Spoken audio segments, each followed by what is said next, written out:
Secret Menu Podcast with your hosts, Diego Red and Money Boss. Brought to you by Rebel TV, the Rebel entity. Live from the West Side and worldwide. Real ones know what's up, and if you don't, you get the point. Tap in.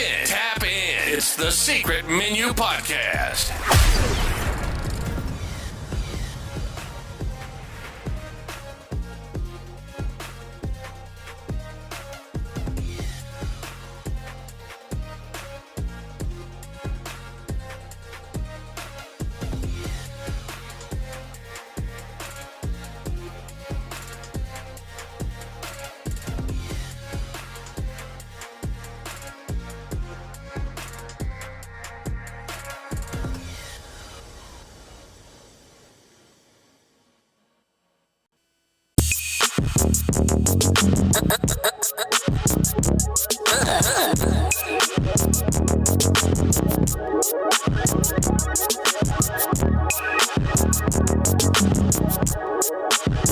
This is fresh.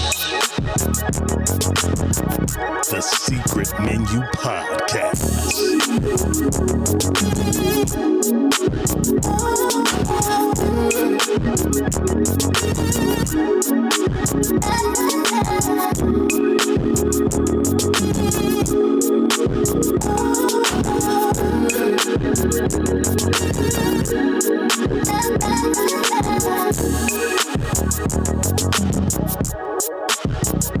This is fresh.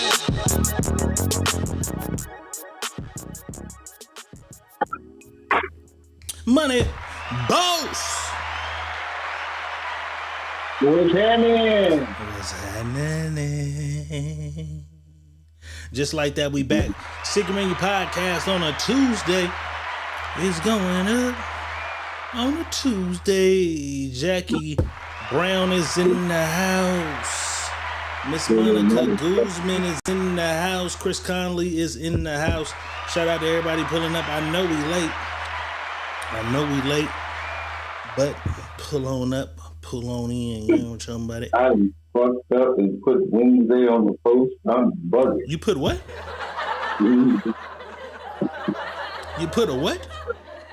I put Wednesday on the post. Oh, Wednesday. It's a Tuesday, right? Or am I tripping? Or are you tripping? It's Tuesday. I'm tripping. Okay. I definitely tripping. Okay, it's Tuesday. You know what I'm saying? Dana Rucker is in the house. I don't be keeping track of the days. A lot of people ask me sometimes, what did you do? I don't know what I did Thursday because I never pay attention. That's how I get through my weeks. I never pay attention to what's going on. I just live to my fullest ability. I never pay attention. So don't feel bad that you put the wrong shit on the post. But boss, you can't be putting the wrong shit on the post. We had technical difficulties coming into this thing, but boss said, ain't no goddamn way we gonna do it. And boss, he fought. He persevered through the bullshit when we here. So it don't matter how many of y'all pull up, it'll be here for the ones who are asleep already to see tomorrow. Boss said we gonna make this shit happen. We gonna do this shit. Boss, I know Fridays we ask how was your week and shit, but fuck it, how was your weekend? Because we didn't do Monday. How was your weekend? Satisfying.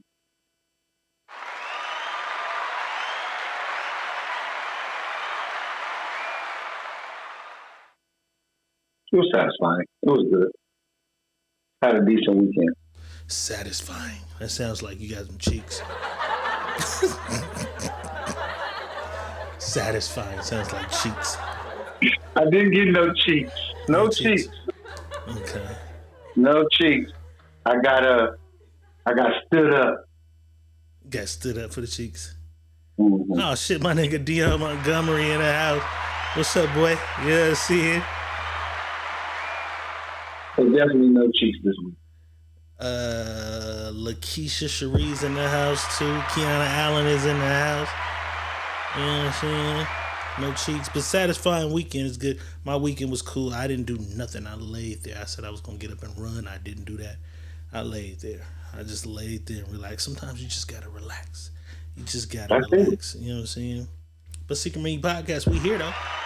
Diego Red, Money Boss is in the house. You know what I'm saying? Your weekend was cool. I'm trying to let the people come in here. We got enough motherfuckers. So without further ado, we're gonna get it cracking, man. Diego Red is in the building. Money Boss is definitely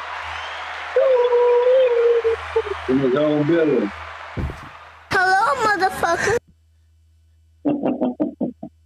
Yes, sir. They mama still not talking to you?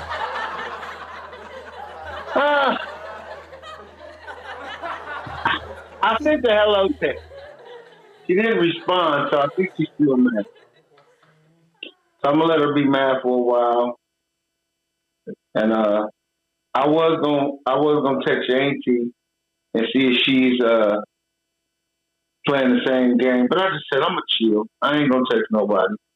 I'm gonna let them do what they doing. Somebody told me that your cousin was messing with one of my homeboys. I told her it's all right. It's all good. So I've been chilling. It's been good. I've been good. I've been good. Understood. Without a doubt. Secret Meeting Podcast is here.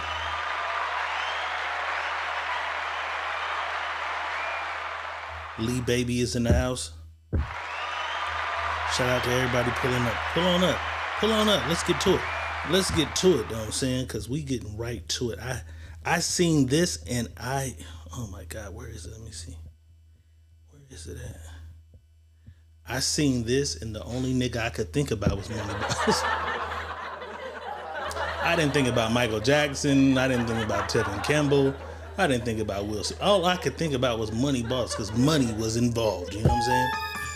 Big money was involved. Rest in peace, Quincy Jones. I gave a shout out to Quincy Jones. I wish him a rest in peace last week, and all they could talk about was the booty he took. That was crazy.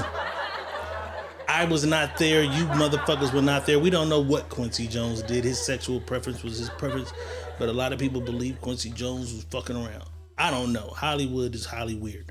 But, boss, Quincy Jones did pass last week. He passed, and what we talk about a lot of the time is,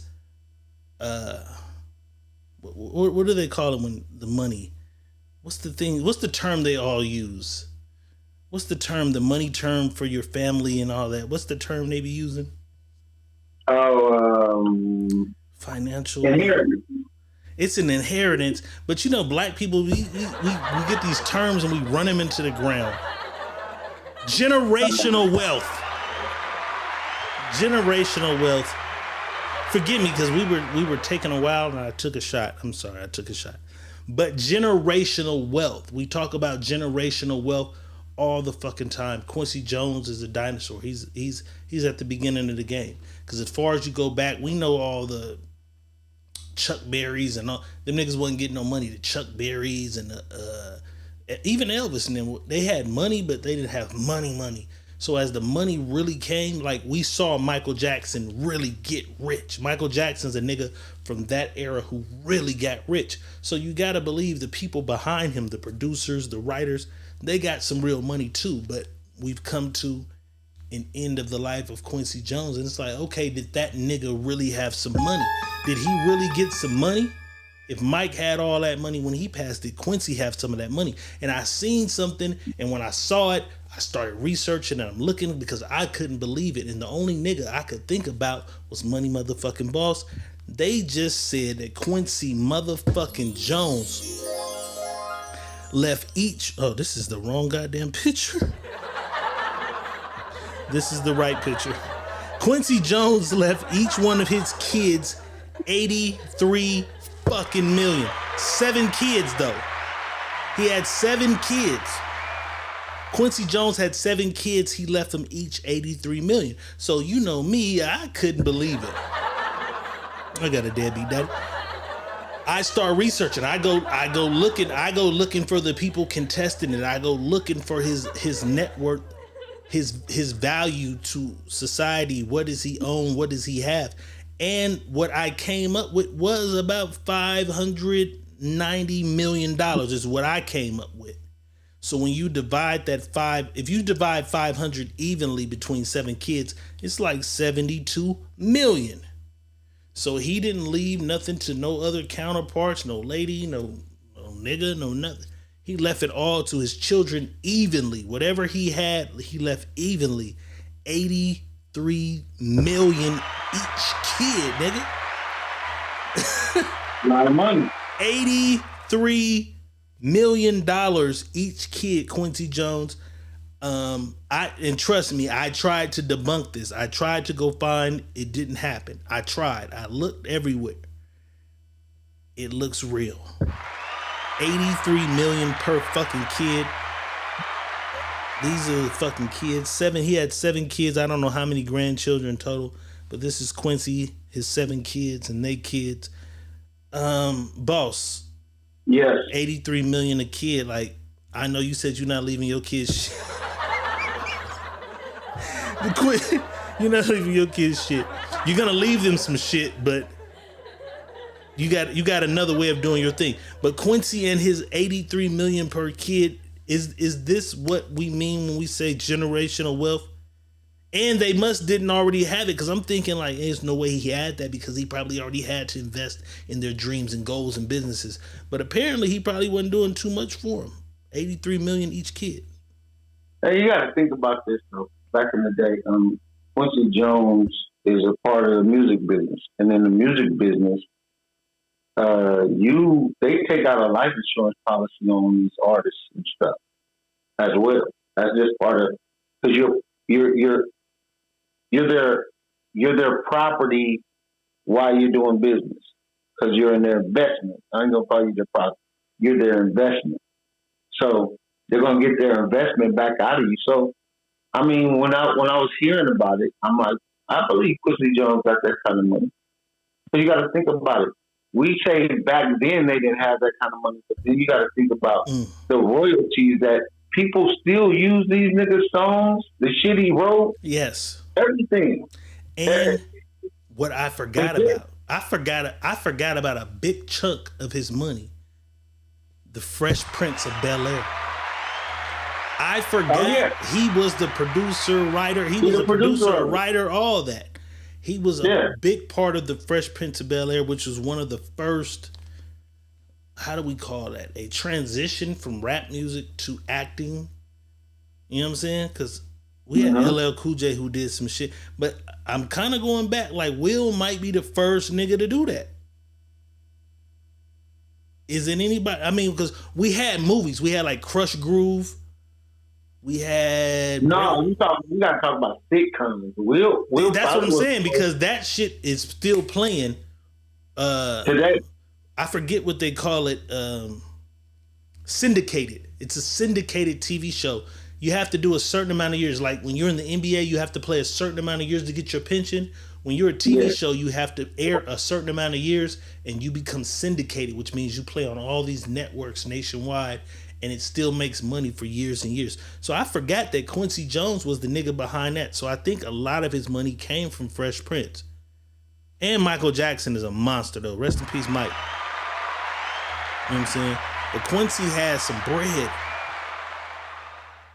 Kiana broke it down. She said that's about 581 million stashed away. But when you look him up and Google it and search, he had 500 something. My analysis was like 549. She got 581. But then you got to think about his estate, his trust. That shit, so much money. Investments, houses. Yeah, he probably had some all that shit, man. The man probably had so much money that we ain't counting the money that he ain't reporting. You know what I mean? So I believe he was close to being, if not a billionaire. Yeah. And because that's old money. If he was him in this era, it'd be crazy. Nigga, he 500 something million from that era is an accomplishment. But I want to know, what the fuck would you do if you wake up, my daddy ain't shit, right?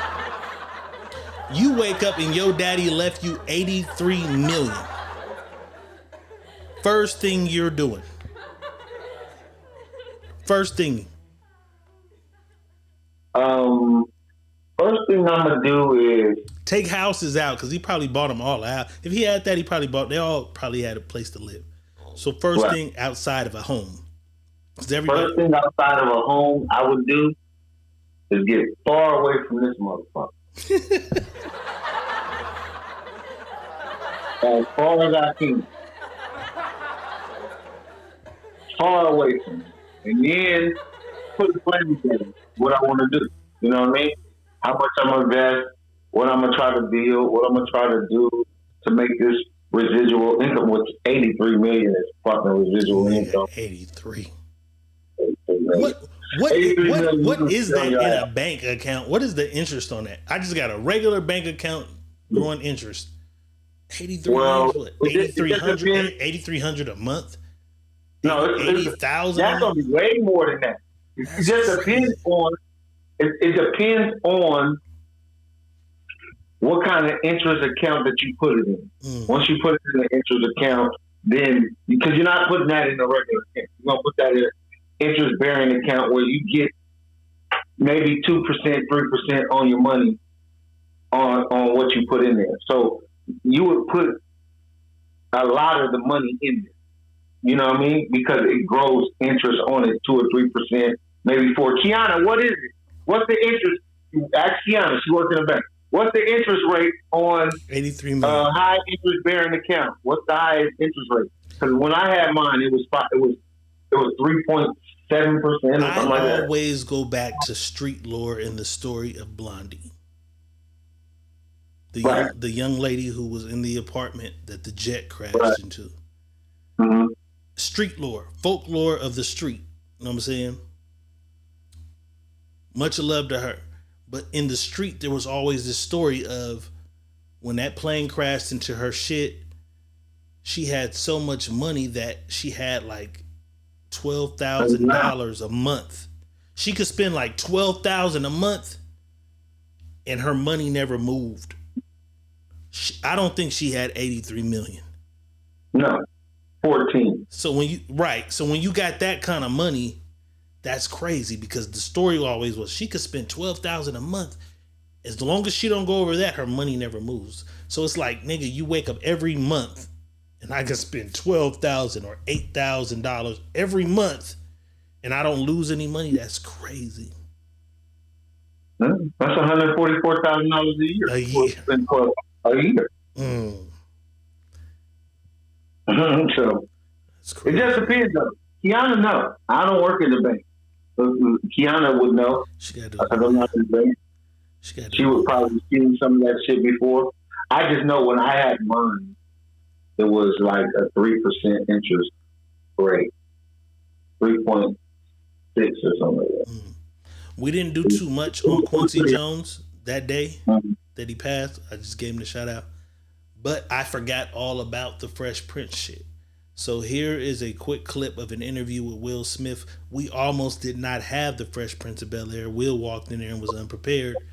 And Quincy hit that nigga with some real, Quincy like a real nigga though. Hit him with like, nigga, the money on the table now. He hit him with a move. Because Will wasn't prepared. Quincy hit him with a move. Let's take a look. Quincy's house. And Quincy said, where you from? And I said, Philly. And Quincy was like, oh, man, I got some stories about Philly. And he said, okay, your character's from Philly. Wow. Quincy was like, we're going to do an audition. I was like, cold audition. He didn't say go in the room and work this out a little bit? He said, no, Will, read this. And there was like other actors and actresses in the room, and he's grabbing people and putting the parts. All right, we're going to do these scenes. And I was like, yo, whoa. And Quincy took me in another room. He would say, all right, Philly, what you need? Right. He said, I need 3 more days. I was like, Q, I can't do an audition. Had you acted at all? I hadn't acted high at school all. play, Nothing. Only my music videos. Right. I had made 3 or 4 music videos, and Quincy was like, that dude got it. Right. He said, tell me what you need, Philly. And I was like, I said, just give me a week.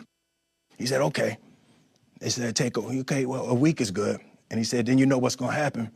In a week, Brandon Tartikoff, something's gonna come up with his kid and, he's not gonna be able to make it and then he's gonna have to postpone.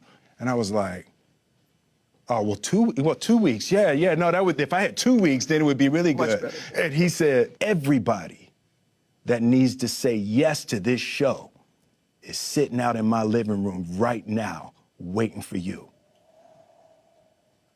Make your call.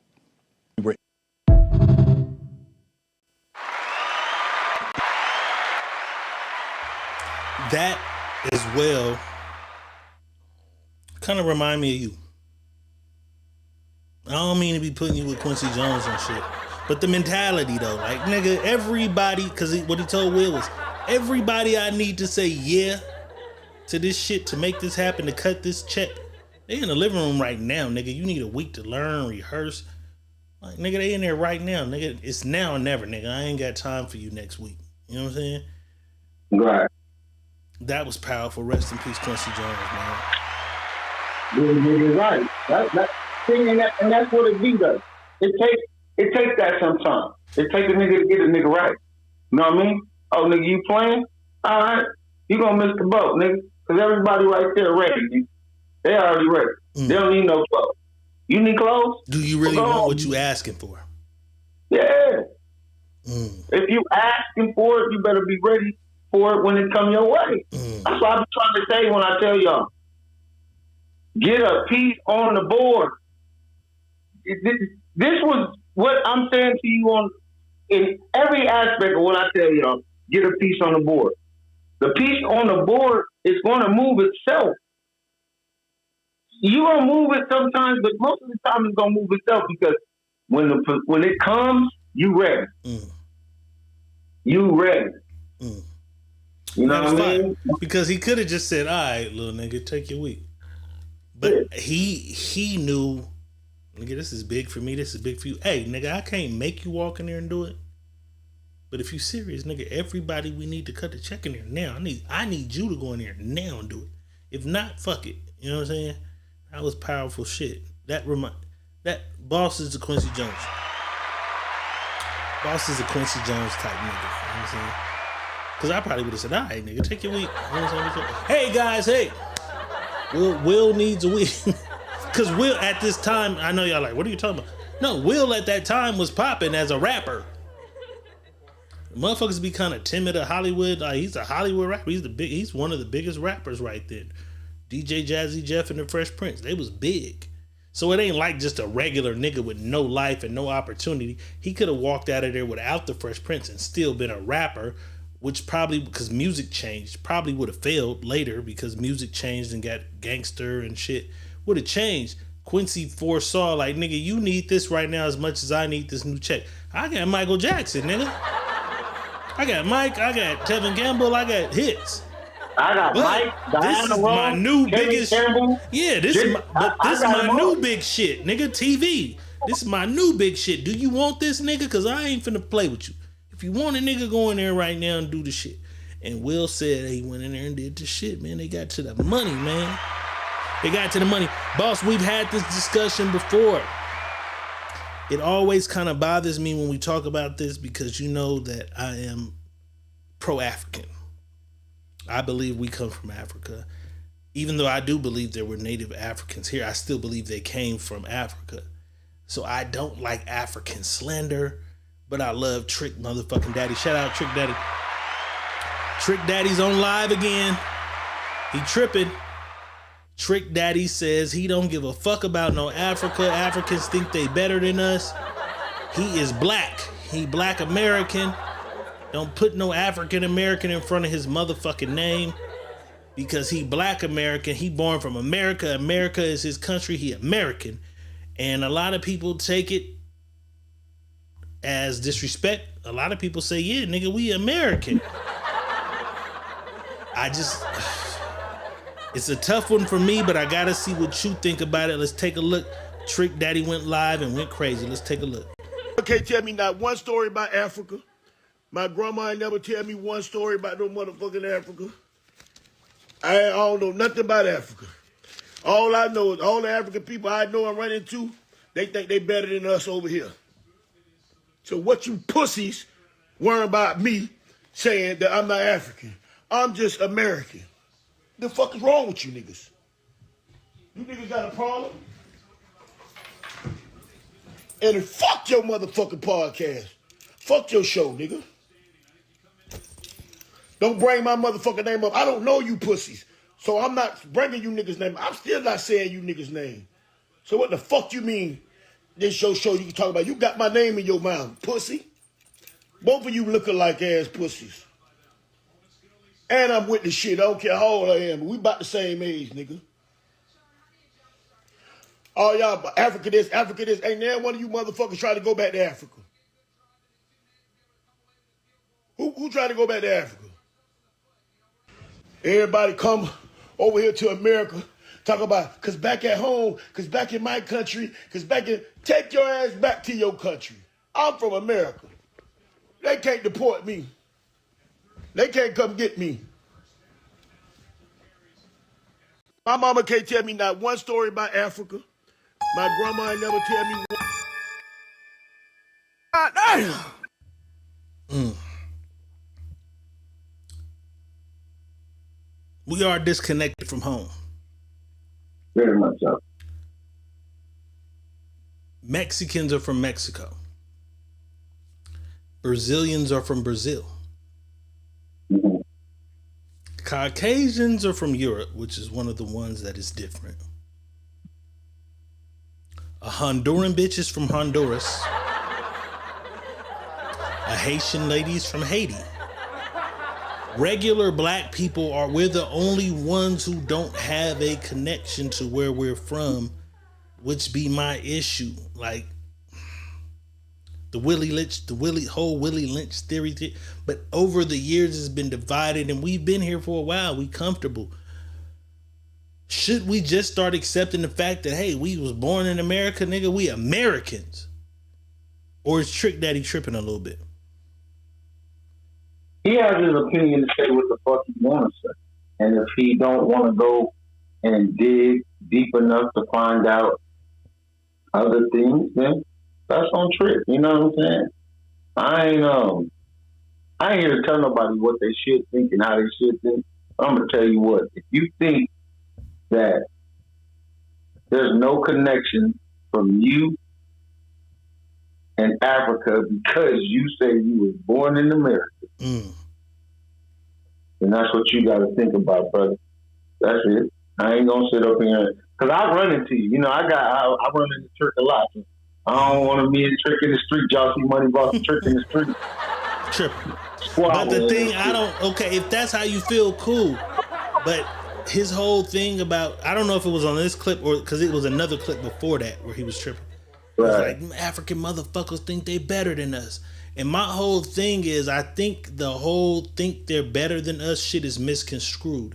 I think African brothers and sisters, or our brothers and sisters, because they us, nigga. We did our 21andMe's. Me and you Nigerian than a motherfucker.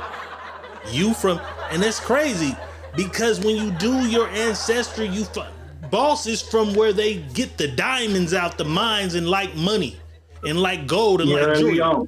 Boss is a big part of Sierra Leone. Like you can kind of, when you do that research, you find the type of nigga you are. I'm Nigerian. If you look at the top music artists from Africa right now, you got Burna Boy, Tim's. A lot of them are Nigerian. I'm musically inclined. You can attach the people of the land to what that is. Boss from motherfucking Sierra Leone. Kanye had a song about the blood diamonds in the cave.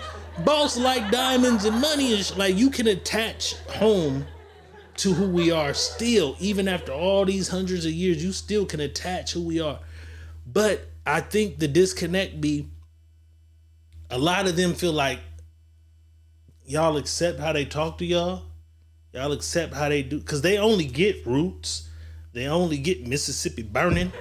They only get a few little movies, so their perception over there when they watch the few movies they get is like, damn, y'all let these motherfuckers do this to y'all? And time has passed because they not just doing it to us, nigga, they did it to y'all. They came and took us from over there, the ones they took. So y'all let it happen, but that's us over here. So y'all saying, oh, we different Africans. We wouldn't have never let that happen. I get it, but I think that's the disconnect. I think that in 2024, they be like, damn, y'all let them talk to y'all that way. Y'all let them, yeah, we think we better than y'all a little bit because we wouldn't let them talk to us or do this or do that. Do you think like that has a little bit to do with the stigma of American black people saying, oh, they think they better than us? I think they just look at things because in the African culture, it's totally different. Certain things they don't do. Certain things they look and frown upon. Certain things, my little cousin just married a man over there. And she's been living over there for a long time. Right. And that's crazy that you even talking about Africa because they was on the phone with me today. We was on the phone for about an hour. They're coming down for in December, so they'll be here next week. So I didn't know it's culture, and their culture is different than ours. Our culture is we will talk crazy and say things, and then their culture is the kids say anything, they will disown their ass. Like, cut them off from the land. Like, no, you don't speak like that. No, you don't talk like that. No, you don't act that way. And it ain't them being better than us. It's just their culture has taught them that. And right. we're free for all with it. And they frown upon some and they frown upon that. Right. They don't think they're better. They just looking at their culture and saying, oh, no, that couldn't be us. You let your kids do that? Yeah. You let your kids do that? You let that dude talk to, oh, it's a job. Oh, you gotta keep, they don't do that. Oh, you gotta keep your job, so you let them do that? I'd never. That's what I think it is. Yeah. That's what it is. That's what Vincent was telling me. Vincent don't like me cussing. He hates me cussing. No cuss words. No. Oh, no. He gets mad, but I have to tell Vincent, like, hey, yo, this is just how I speak. Homie. Me too. I'm sorry, but this is how I speak. I don't mean to offend you, but this is how I get in. Like, that's just it. You know what I'm saying? And he's like, he has to learn. Like, when he came to Moon's funeral. Every word has meaning. Yeah. To us, nigga ain't shit. I said some shit to you. Bitch ass, like, that shit don't mean shit to some of us sometimes. We've adapted to some shit not meaning so much in past. We know, like, cause I've never fucked with the bitch shit that the young niggas do. Like, oh, bitch. Right. I never fucked with that. But I get what the young niggas be doing with each other, right? Over there, the word, don't you call me that. Bingo. Facts. Period. Ain't no oops, maybe, no, nah. Don't you? Listen, I use the word, I'm just fucking with Vincent. I take him with me. We go get a car wash. I'm in the range, and he's telling me about over there that you can't own a Range Rover unless you're royalty. Only the upper echelons over there, where he's from, can drive them. That means you are important people, right? So I'm like, oh, say what? Like, yeah, you can't just a regular motherfucker can just drive it. You like we can just buy it and drive it. Anyway, I told him, damn dog, they hit y'all with that juju shit. Listen, that nigga jumped out the car, came opened my door, and told me to get the fuck out. He's like, get out. That word we don't use. That's bad. That's nothing good about that word. He was like, that is. I don't even want that word around me. I was like, what the fuck? I didn't know, nigga. I'm tripping. Like, what the fuck? He said, because people use that. That's like how we use devil worshiping over here. He said that's what that is. They use that and it's real. And them people that become really rich and all that is because of they use the juju, where they turn over their kids to people. They sacrifice shit and He was like, "Don't." He said, "Makulu, don't you ever use that with me again." That's what he called Makulu. Makulu, Right, don't you ever. insinuating that he was cool with some juju. Yeah, That's crazy. I wasn't even insinuating. I just used the word juju. I was like, said "Oh, it. these y'all over here with the bad juju." And I seen a clip and I What? almost What put the- it on here, but I didn't use it, right? But the nigga Quando Rondo, who had the beef with King Von, who King Von punched that night that his homeboy killed King Von, and all this shit is transpired from that. He had an interview with DJ Academics.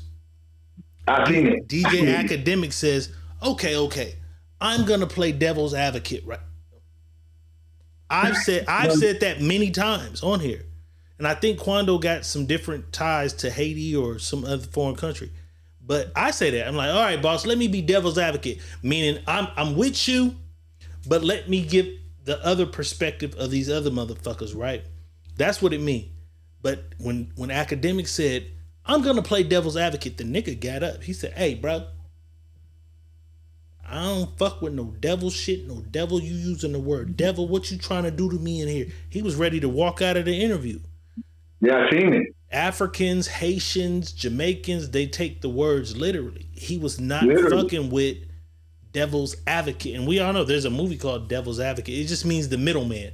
If you don't know what devil's advocate means I'll play the middleman. So let me play devil's advocate. Even though I agree that you say chicken should be 95 cents. You think chicken should be 90. I agree, nigga. But let me play devil's advocate. Devil's advocate is, if we sell the chicken for 95 cents, how will the farmer make money? Devil's advocate just means the middleman. That's all devil's advocate means, to simplify devil's advocate. But they don't fuck with the word devil in his culture. So he tripped out like, hey, nigga, hold on. What you mean you devil advocate? Nigga, you speaking for the devil, nigga? He tripped out. And I said, first I was like, oh, that's why niggas is slow. That's why niggas need to go to school. But I said, oh, his culture don't fuck with, because we believe words bring power. So that's a word he don't fuck with. I gotta respect that. So I deleted my comment and all that. But yeah, but what I want to say to my African American, my black, whatever you identify as, them are people over there.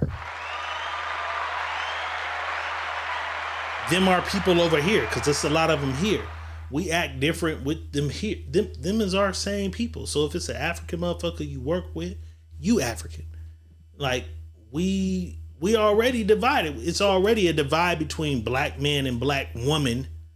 And now it's a divide between black people and African people. And we the same. Like, we got to get over that shit. Like, we got to find some type of way to coexist and ride with each other, because if it pop off, it's gonna pop off, and all they ever gave a fuck about is the color of your skin. So them are people, and that's all I wanted to say about that. You know what I'm saying? Them are people. You know what I'm saying?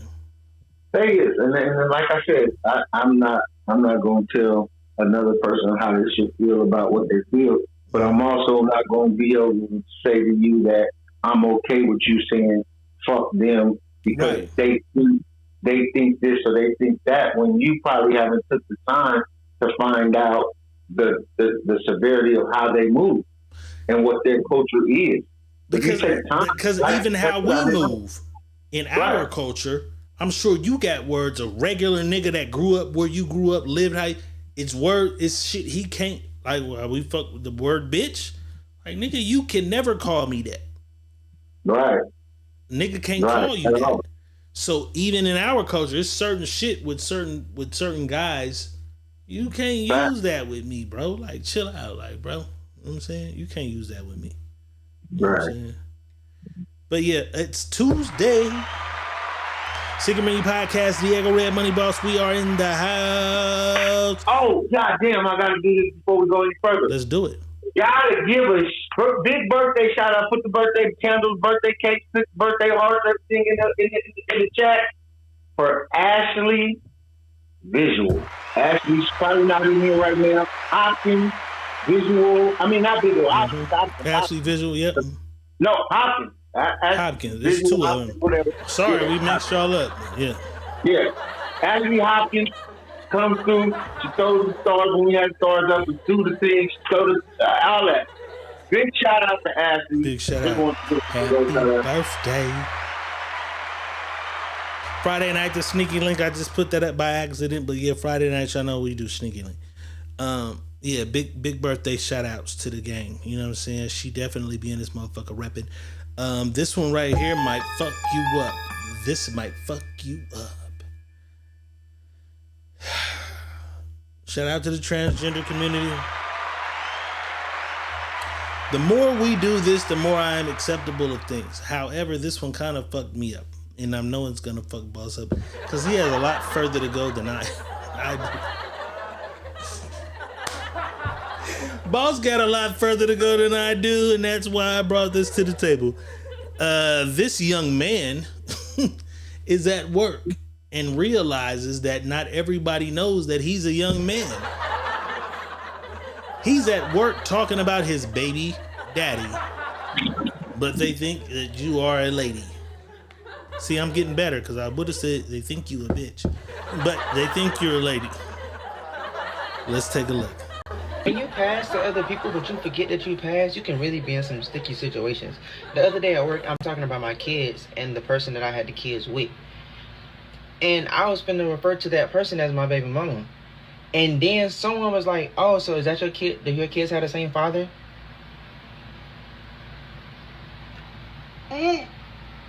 Yes, my kids do have the same father. You don't know that's me.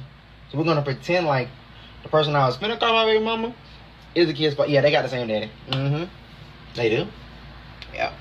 When you pass to other people but you forget that you passed, you can really be in some sticky situations. The other day at work, I'm talking about my... Him talking about passing, you pass, nigga. You pass. You got me. Cause I'm looking hard, I'm trying, but at the end of it, I kind of realized this is a guy. But he passed. But what does this do for your kid? Like, your kid gotta grow up with this being your motherfucking daddy. Did you realize immediately what you were watching, or did you catch on later, like me?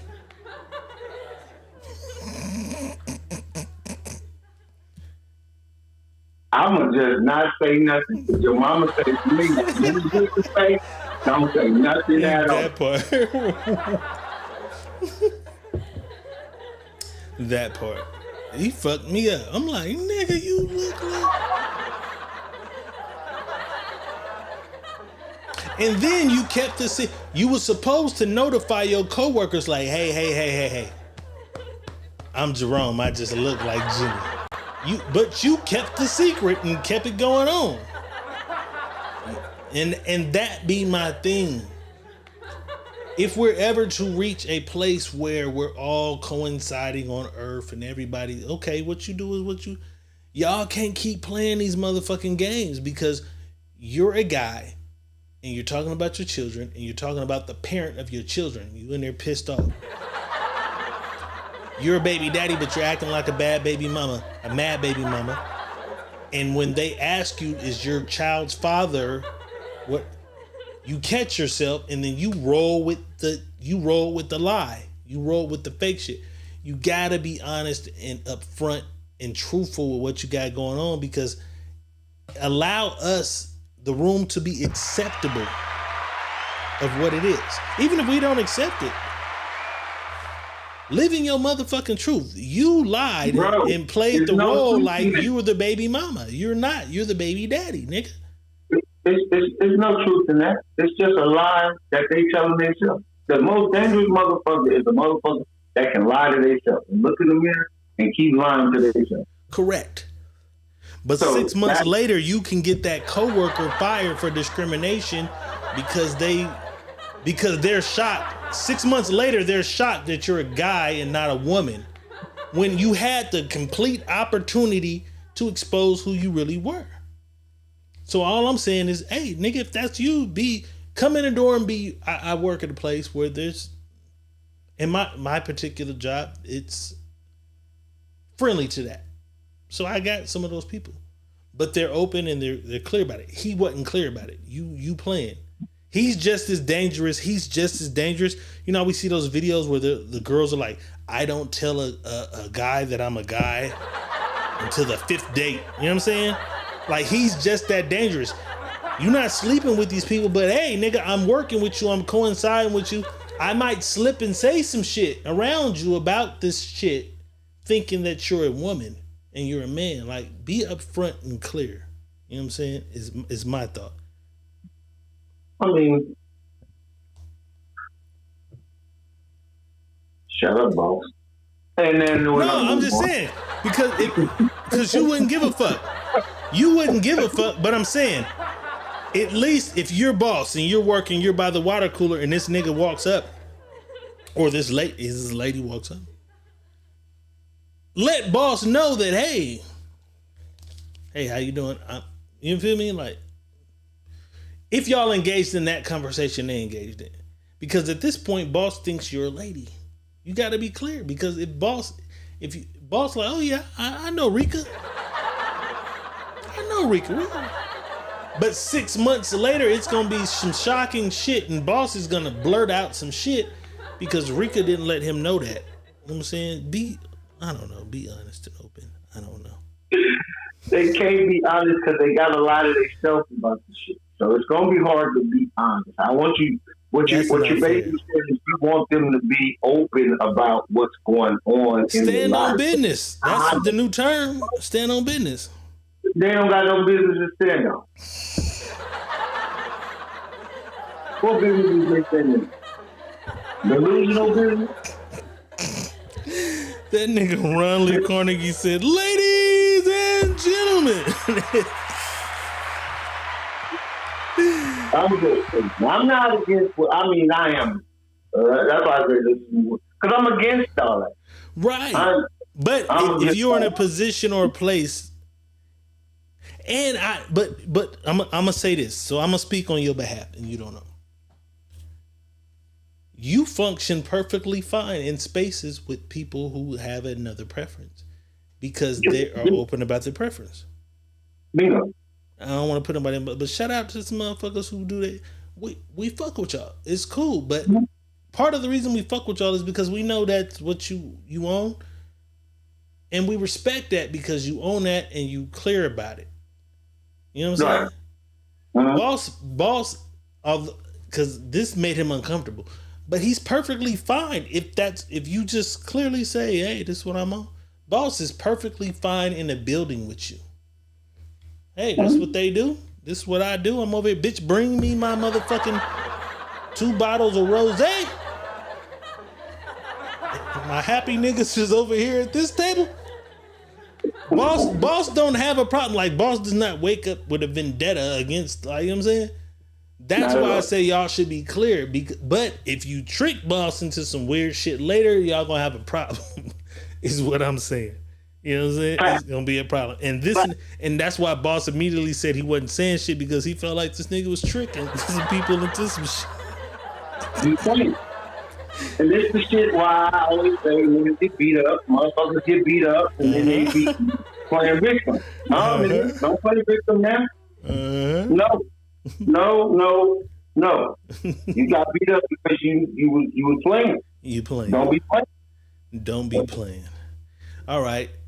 Speaking of niggas who be playing, I'm gonna get to some niggas playing. Karen Seward's in the house. Trina B. Wallace is in the motherfucking house. Kimberly Williams is in the house. Ron Lee Carnegie has made it to the motherfucking billing. Shout out to everybody pulling up on a late show. Andrea Albaran is in this motherfucker. She said boss's face. My guy Brandon Silvers is in the house. All right, boss. Now this one I got for you. There's an epidemic of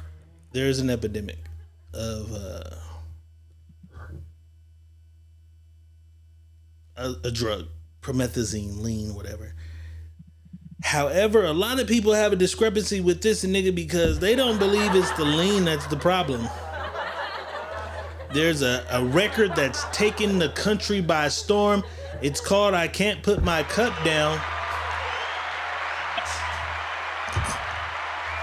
I can't put the cup down. That means y'all addicted to the lean. I can't put the cup down. But people, for some reason, believe that the cup is not this nigga's problem. Let's take a look.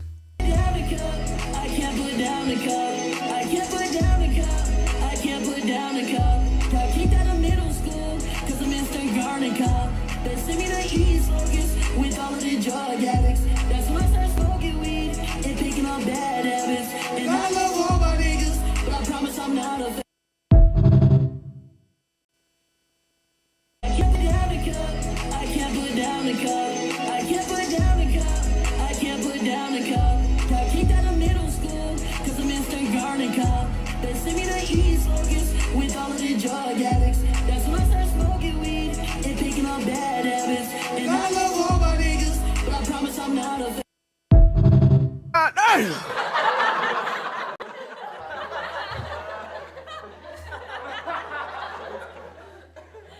Is the he can't put the cup down, bro? Is the cup the problem?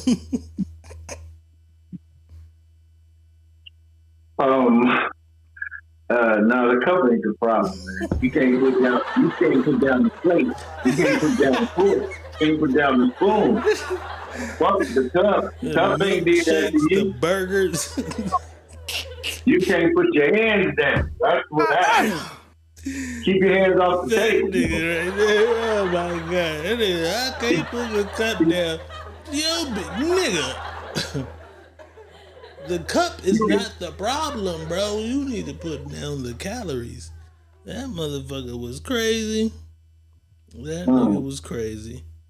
He sat down in that chair and gave him nothing but read. Yeah, he couldn't wait to get over to that motherfucker though. He couldn't wait. He couldn't wait to get to that chair. You know what I mean? Crazy. It's crazy. It's crazy than a motherfucker. Let me see something. Okay, I got one for us.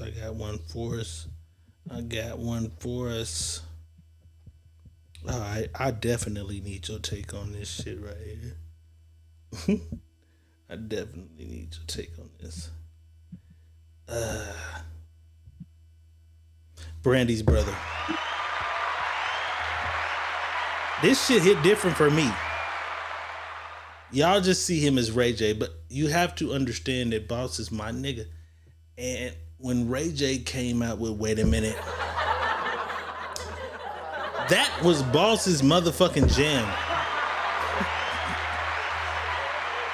If Ray J had not a single fan in the world, Boss was fucking with Ray J. Boss fucked with that and would slap that.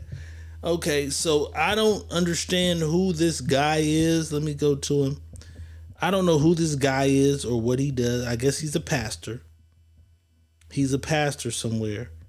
And I guess him and Ray J did a podcast interview. They do the interview, and then Ray J decides what I did on the interview, I don't want the world to see. So Ray J goes on a rant and a tirade about this pastor. He's a pastor, so let me clarify that. He's a pastor. He goes to this pastor and does an interview on a pod. He goes to a church. This nigga goes to a church interview, does an interview, and then he says, hey, nigga, don't put that interview out. But he low-key threatens the pastor. Let's take a listen to what Ray J had to say to the pastor. I got nothing but love for Pastor Bryant. Shout out to Jamal Bryant. Shout out to Von Alvarez. But if y'all play that interview, somebody getting snatched off the pulpit. Don't play the interview. It's not clear. It was out of bounds. Me and Pastor Bryant need to talk because the way I was treated was dirty and illegal. And I don't like it. And I don't want nobody to play that interview. I don't care if you from the church or not. Like be respectful and do people right. Don't call people out their name and don't make people feel like they're not safe in a place where they thought they were safe. I'm telling you right now. I'm telling you right now, we need to work it out. Because if we don't, that's going to be a problem. Hello, I got nothing motherfucker. but love for Pastor Bryant. Shout out to Jamal Bryant. The past. Dude, so let me ask you, let me word the question like this. A nigga says, "Money boss, we got $1,300 for you to come interview you about your days in the game on our podcast." You say, "Give me $1,500." They say, "Okay, we'll do $1,500." You go do the interview, and then when you leave the interview, you say, "I was drinking," or "I was high," or you don't do either. Well, you drink. I'm sorry. But you say, "You know what? I don't like what I said." You call back and say, "Hey, nigga, I don't. You know what? Now that I think about what I said on that interview, I don't want it to come out. Don't do the interview." Or vice versa. A nigga says, "Hey, Secret Menu Podcast, I want to come on there and do my interview." We interview a nigga, and the nigga do the interview. Nigga do the interview. Sit down with me and Money Balls. And then he call us back and say, "Hey, bro, I was a little high, I was a little drunk. I thought about what I said on the interview with you niggas. Don't put my shit out. Don't put it out. I changed my mind. I don't want to say what I said on tape." That's kind of what Ray J did. How do you feel about that situation? Is that foul ball or is that fair play? It can be either on both hands. It can be a foul ball or it can be a fair play because I'm not worried about you snatching me out the pulpit. You know what I'm saying? He threatened the pastor with that. That's crazy. I'm not worried about you snatching me nowhere. But if you came and you said respectfully how you felt and what was going on, come back and let's do another one. Fuck it. I paid you. Come back and do another. That's it. You're not paying again though. No, not at all. Come back and let's recut it. Come back and let's recut. Okay, let's recut it. No new payment. Yeah, I'm not paying you again though. Because that's time, that's money, that was okay. Right. The interview might have been 2 hours, but I had an hour before that setting up, and then I had an hour after that breaking it down. That's 4 hours out of my day for your interview. But you say, "Okay, nigga, come back, let's do it again." Yeah. Which low key gonna cost me some money if you got a cameraman and some shit editors or whatever. Let's do it again though. Yeah. But you don't say, "Hey, nigga, I paid you. I got what I got." What if you feel like, nigga, some of this shit is viral, some of this shit is good, some of this. What if you feel like, nigga, this is the truth, this is the real you? If he respectfully hit me and told me, "Hey, man, I don't want that shit." Okay, you'd respect it. I'm gonna respect that. You know what I mean? I'm not here to make a mockery out of you. You got it. I'm just here to get the interview and let you tell your part of the story or whatever we talking about. I'm not here to make a mockery out of you. If you felt like you was inebriated and didn't want to fuck with it, okay. The pastor said, "I was grateful to recently interview Ray J, one of the mavericks of our generation. Surprising and disheartening in many different fields." I'm trying to skim through it. Threats and baseless accusations directed at me. As part of our commitment to honest dialogue, we ensured that specific comments and potential legal ramifications were edited out of the interview to safeguard the best interest of our brother beloved. Our podcast mission is to foster authentic, constructive conversations with thoughts from leaders. This episode was no exception. We are live to tape production. We're live to tape production that ordinarily makes no edits. However, in this spirit of brotherhood, it was nixed with agreement that no other adjustments would be made as the Jamal Bryant podcast. Let's be clear, endeavors to be earnest, transparent on every episode. Okay, so he pretty much said, "Hey, nigga, we normally don't edit shit. We made some edits for you, but this is an honest conversation, and that's what we be showing." So when he releases this, Ray J gets on the internet and says some niggas just tried to assassinate him. I'm not apologizing. Let's take a look at that. Niggas just tried to shoot me and tried to kill me, nigga. And you want me to apologize, nigga? Fuck you. Niggas just tried to shoot me and tried to kill me, nigga. And you want me to apologize, nigga? Fuck you.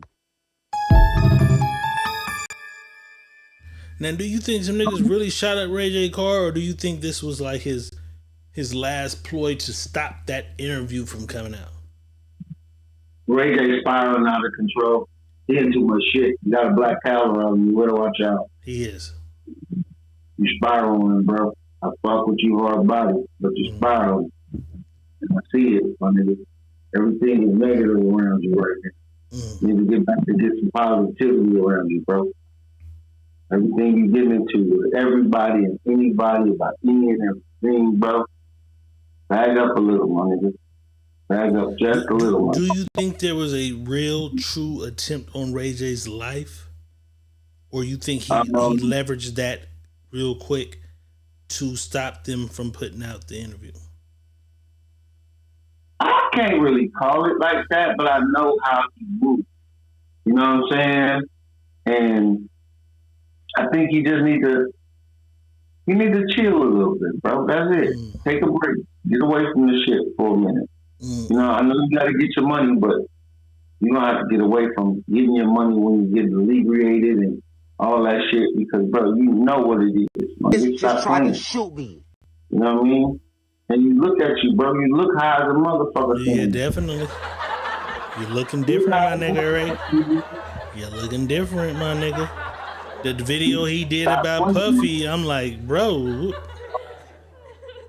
you looking different, my nigga. Yeah, you can't do that, bro. You looking different. Bag up a little bit, my nigga. Once you bag up and reevaluate some of the situations, my nigga, because you out here spiraling and right in the public's eye. Yeah, you looking a little different, you know what I'm saying? Like, chill out, Ray J.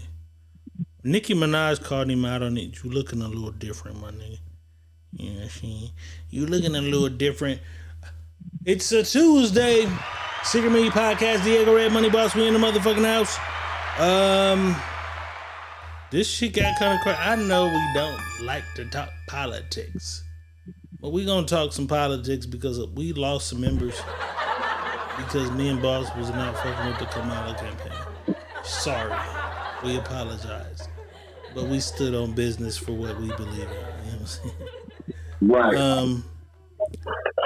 Oprah says her production company received the payments for the live stream.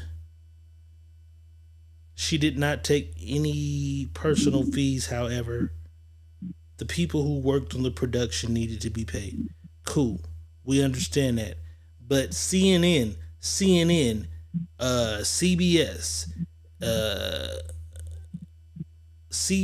what is the other network? I can't think. CBS, NBC, everybody's reporting this. So some new shit is coming out. Some new shit has just come out because Boss, shout out the Money Boss. Shout out the Money Boss because he did his homework. He was digging in the crates. Boss realized that, hey, this bitch has received more money than any bitch has ever received in the history of receiving. Cool. We ain't mad at you getting the donations, but we were wondering where the money went. So what they're saying is, Boss, Kamala paid Beyonce $10 million. She paid Megan Thee Stallion $5 million. She paid Lizzo $1.8 million. No, $3 million. She paid Lizzo $3 million. My apologies. And she paid Eminem $1.8 million for his little shit he did.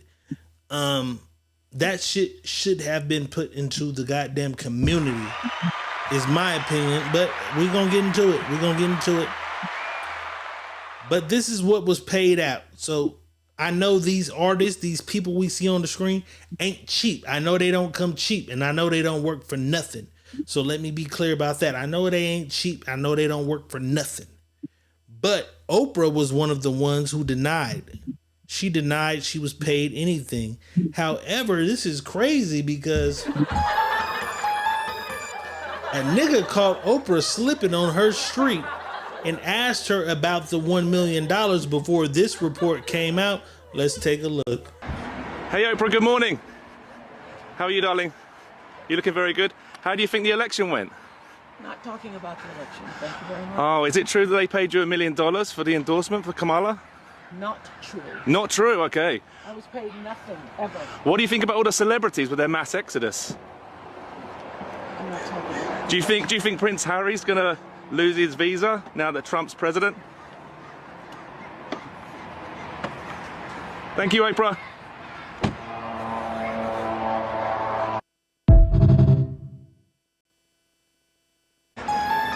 Hey Oprah, good morning. First of all, walking up on Oprah in the neighborhood is crazy. You the richest bitch on the streets. Oprah lives in Santa Barbara, California. Everybody who lives in that community knows she's been there. Over 30 years, she's had no issue. There are no videos. There are no other videos of anybody walking up on Oprah in her neighborhood.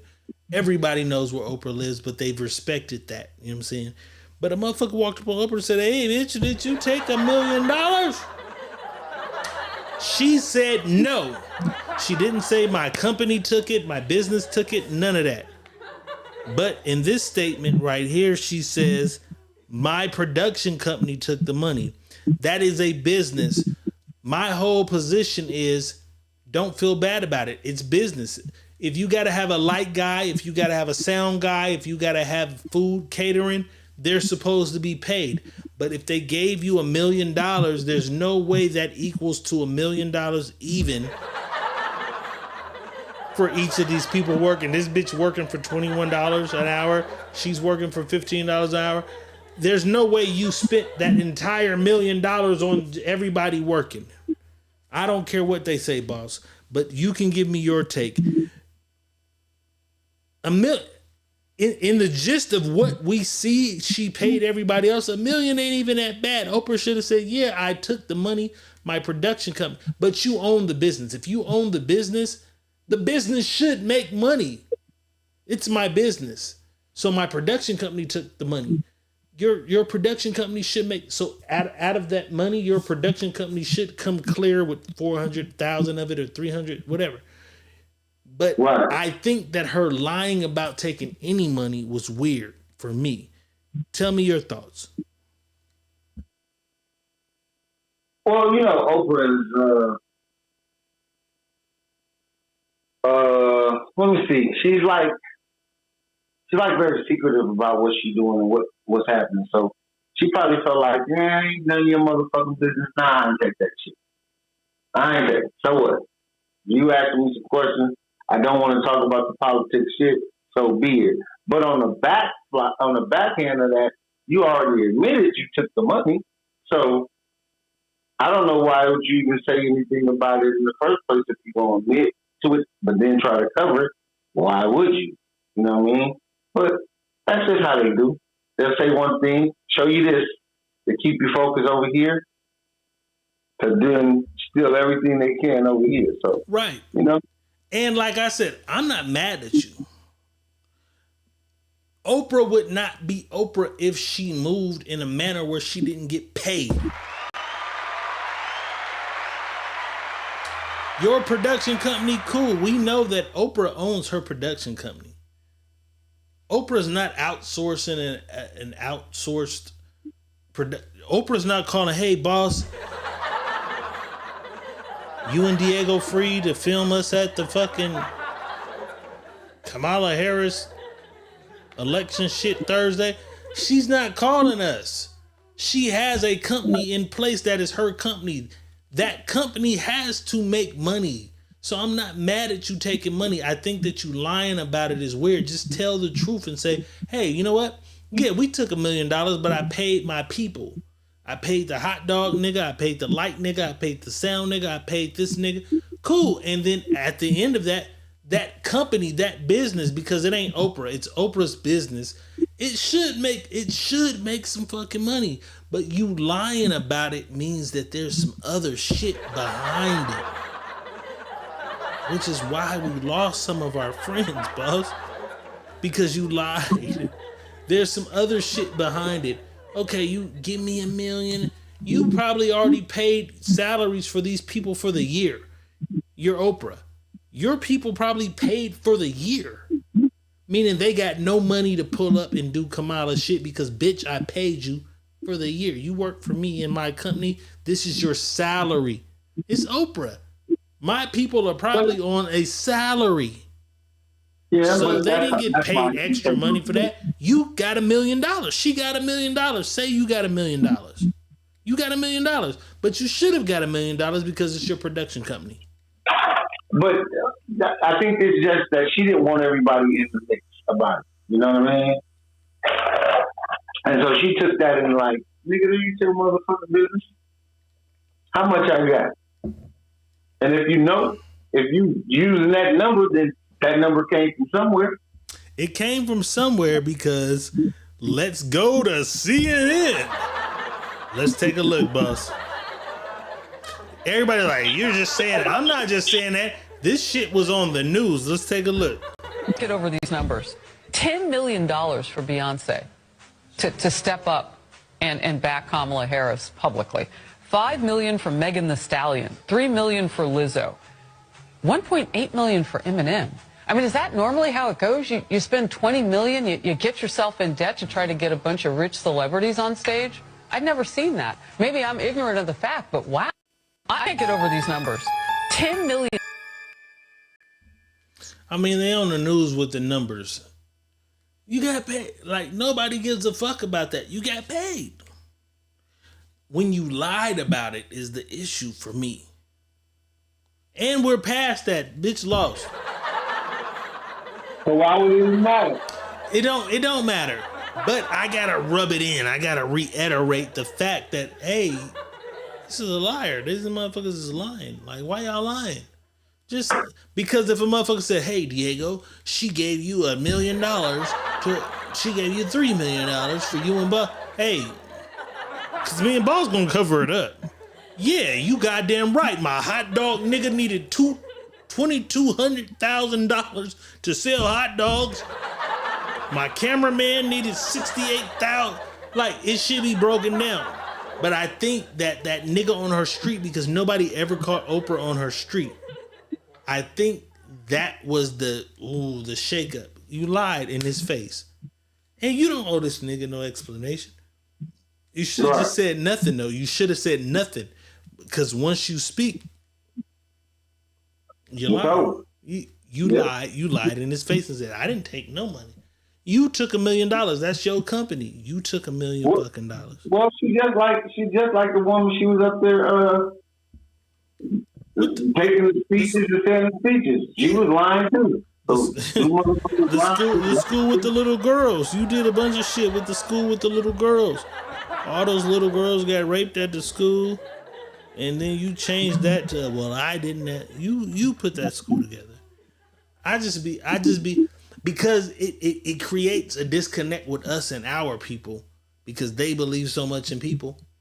And I'd be like, hey, don't be mad at me and Boss because we know more. We know more about the people you like than you know what I'm saying, than you do.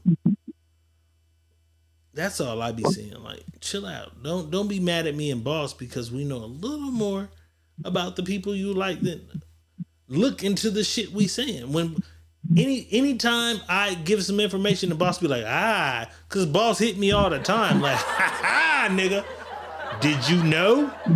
Did you know Malcolm Farrakhan had it? Okay, I'll go look at it.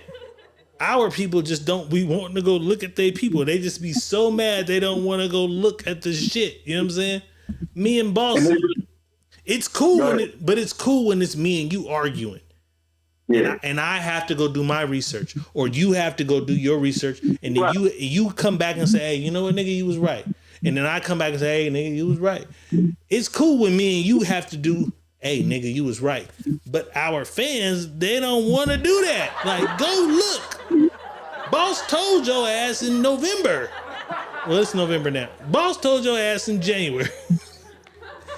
Bitch, go look at this. Y'all don't want to do that. Y'all get mad when y'all got to go do the research. But expect me to do the research. Be like, oh, Diego, Boss told your ass. Okay, hey, y'all, I was wrong when Boss said this. I come on here and said it. But when y'all wrong, y'all don't want to do that. Y'all just leave the podcast. And it'd be this. I just had this talk, crazy. Because me and Shameik and them, we was talking, and they was like, they were talking about Trump. Trump and his tax cuts, right? Uh-huh. For his big old partners, and it's only for the elite. They know how to manipulate the system because they made the system up, right? Right, and we broke. And I'm like, well, yeah, they want to keep all their money, but this is our problem. We worry about them keeping their money, and we ain't trying to find the loopholes for us to keep our money. Because there's loopholes for us as well to keep our money, just like they did what they did up there. You can do it on a smaller scale down here. But guess what we don't do? We don't go look up shit. We don't go looking for shit. We don't go trying to find them loopholes. We just crying about it. He immediately went to the streets. Now, I know that some of y'all are squares Delaware. He went to the streets first, boss, because his first speech was, I'm going after the cartels in Mexico. Going after the cartels in Mexico? Nigga, hold on. There's about to be a drought for the dealers. He said that.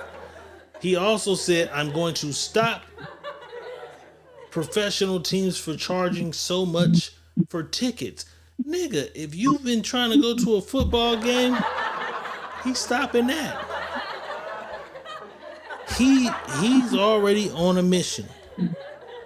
So it's finna be a drought. It's finna be a drought. But one of the things that he talked about is one of the things that we be on the fence about, because like I said, shout out to the LGBTQ community. I got some stud homegirls, but I have to stand where I stand. I love you. I love my stud sisters. However, Trump said he's taking that shit out of the schools. And if you try to tell a child they're trapped in the wrong body, he's going to get you fired. Let's take a look. Department of Education will inform states and school districts that if any teacher or school official suggests to a child that they could be trapped in the wrong body, they will be faced with severe consequences, including potential civil rights violations for sex discrimination and the elimination of federal funding. As part of our new credentialing body for teachers, we will promote positive education about the nuclear family, the roles of mothers and fathers, and celebrating rather than erasing the things that make men and women different and unique. I will ask Congress to pass a bill establishing that the only genders recognized by the United States government are male and female, and they are assigned at birth. The bill will also make clear that Title IX prohibits men from participating in women's sports, and we will protect the rights of parents from being forced to allow their minor child to assume a gender which is new and an identity without the parents' consent. The identity will not be new, and it will not be without parental consent. No serious country should be telling its children that they were born with the wrong gender, a concept that was never heard of in all of human history. Nobody's ever heard of this, what's happening today. It was all when the radical left invented it just a few years ago. Under my leadership, this madness will end. Thank you very much.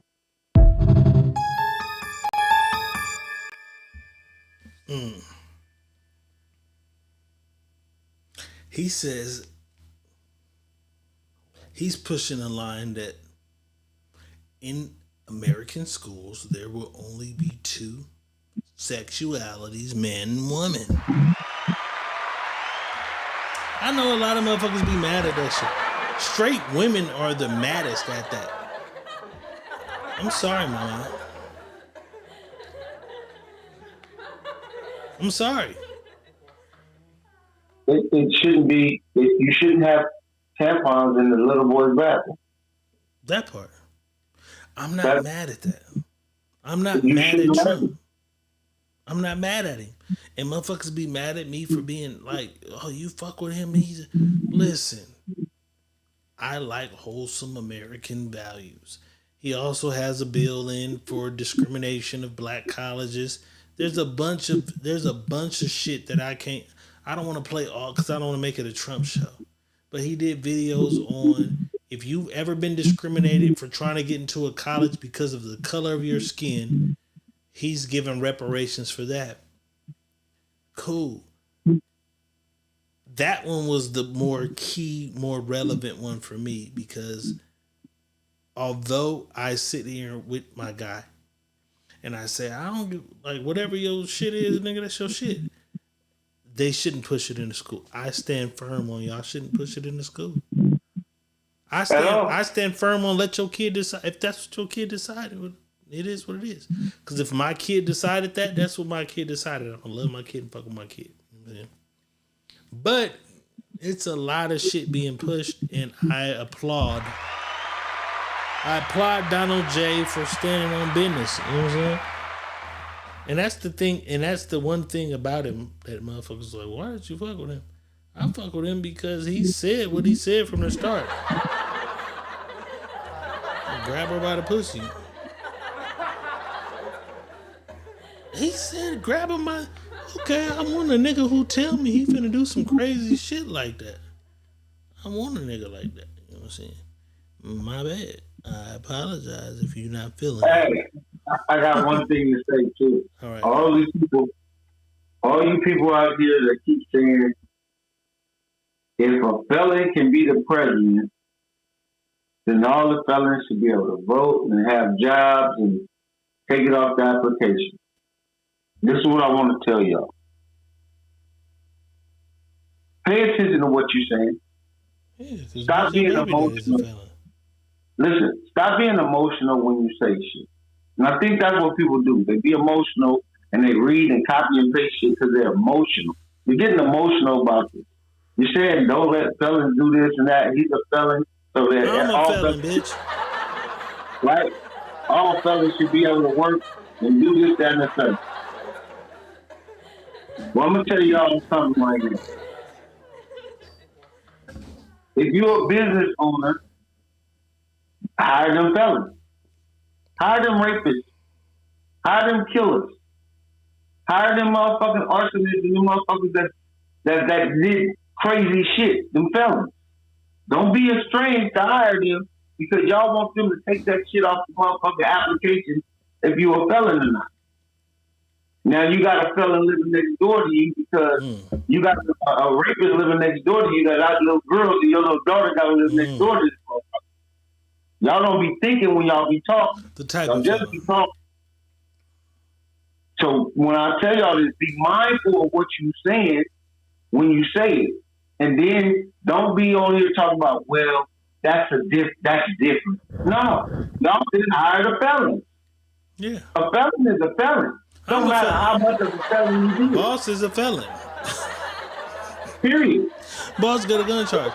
And people can change. Right. Like, y'all be trying to bend the word like. Hey, boss caught a gun charge protecting his life. You know what I'm saying? Like. Period. I'm a felon. You're a felon. Like, we don't give a fuck about none of that. I got my felony charge. I wasn't doing the right shit. But I'm a great guy. Boss had a legitimate felony charge though. Like I have a firearm. I'm trying to protect myself because I live in a place. Y'all know where the fuck y'all live at. Y'all know what the fuck be going on. Like, okay, I'll take the charge because if I didn't take the charge, then I was out here leaking. Anything could have happened to me. California needs better gun laws, is what I will say. California needs better gun laws. But I think a time will come where you'll be able to reverse everything you've been through because you were trying to protect yourself. Based on Donald Trump, motherfuckers gonna be mad. Whatever. I think you'll be able to reverse the shit you've been through because although I don't ever want to see bro in jail and shit, I'd rather bro be riding with some shit than not, because niggas be hating. Like, you know what I'm saying? It is what it is. It bro, is what I it thought not all about this. I don't know if you know. Shout out to my boy TV. Rest in peace, bro. Y'all may know him as the Butcher Jones. Wait. TV. What happened to TB? Yeah, man. Found him dead today, bro. TB? Yeah, bro. Yeah, I meant to tell you, I was tripping. That fucks me up because I ain't really fuck with Cuz. Me and Cuz had a code. We had a code. Everybody did. Rest in peace, my nigga. Rest in peace, my nigga Leroy. Rest in peace, my nigga Moon. Because you know what they did. You know what I'm saying? Yeah. Me and damn. Yeah, bro. However, that nigga he mentioned was in one of my first rap groups, Cold Heat. Butcher Jones was in my first rap group. I didn't know that. That's crazy. And I found out today. I talked to me and my cousin Tone was on the phone with Mick. Mick's, crazy though. Hey man, love on to your loved ones. Hold on to your people, man. Love them. Tell the people you love them. That's crazy. I got mixed feelings about that. That's crazy, bro. Because me and that nigga went through so many things. Because when the shit happened at the In-N-No video shoot. Yeah. When he was the one who started the chaos. He started the bullshit. Them niggas. That's why their mama got him. We went through so much shit. I never forgave that nigga, but let me be the bigger man and I ain't say I forgive you, my nigga. Rest in peace. That's crazy, bro. Me and that nigga, we went through some shit, bro. But I hate to see that happen. And he was a very talented nigga who could have been, goddamn, he could have been something. He was talented. He was one of the better rappers out of that group ever. But when that shit happened at the In-N-No video shoot, you know what I'm saying? He just played a weird ass role, he played a weird ass role and was on some bitch ass shit. Rest in peace though, nigga. You know what I'm saying? That's crazy. And what fucks me up is I was riding down Blackstone one day and I seen this nigga at the bus stop looking crazy. Crazier than the average nigga you will see at a bus stop. And I tell my nigga, I say, hey bro, that was TB. My nigga said, hell no. Did you see that nigga? We double back. We pull back up. He at the bus stop looking crazy, no shoes, like fucked up. I say, psh. Yeah, nigga. But you know me, I'm a vengeful nigga. You know what I'm saying? Like, yeah, nigga. The game don't like ugly. I'm gonna keep it a buck. The game don't like ugly, nigga. You know what I'm saying? But I never wish that on nobody, bro. Drugs is a motherfucker. And that's why I'm a drug advocate. Because drugs is a motherfucker. Bro had a drug issue. And, God damn. They said something happened in the pen, though. And when he got out. Something happened with what? When he went to the pen. When he got out, he never was the same. That's crazy. That's crazy. That's a big part of my life. That nigga was like one of my good niggas. And then he did some weird shit. And then Moon and Leroy caught him for it. It was like, and you know, I just be like, my mind be tunnel vision. Like, I can't fuck with you once you go. You feel me? God damn, rest in peace to Mac. You know what I'm saying? He took some money out of Monique purse. Monique was Leroy baby mom. He took some money out of Monique purse, my nigga. And Moon, because you know, immediately when I get the call, I'm like, hey, what y'all niggas do? And when they break it down, I'm like, oh, fuck it. Fuck it. You know what I'm saying? Rest in peace, though. That's crazy, bro. My nigga Moon was like, nigga. Moon was closer to that nigga than me. And he was in a group with me. Moon was closer to the nigga than me. Rest in peace, Leroy. Rest in peace, Leroy. Leroy was gone. But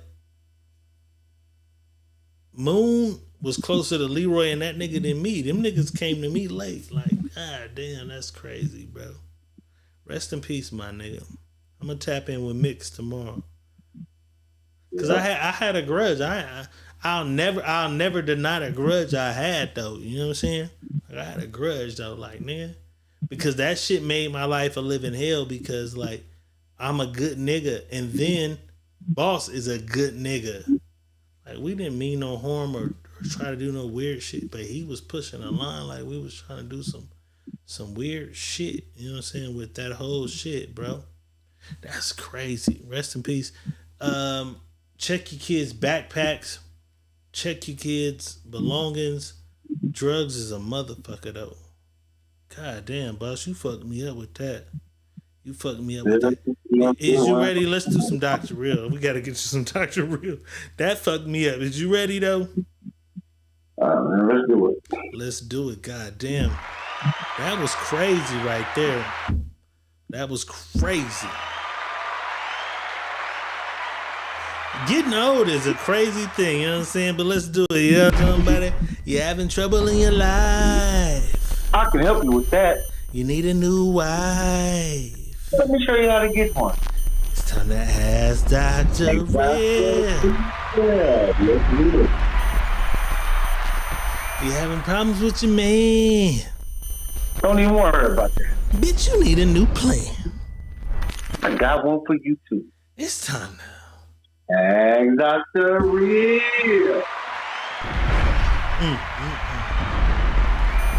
You fucked me up with that, boss. You fucked me up with that. Goddamn. You fucked me up with that. It's all right though. It's time for some Ask Dr. Real. Sending your scenario, situation, stories, whatever it is you have going on in your life to my inbox, Money Boss's inbox, or the Secret Menu Podcast at gmail.com, and I assure you that you shall Remain anonymous. Remain anonymous. Remain anonymous. Remain anonymous. Remain anonymous. All right, let's check it out. Here we go, boss.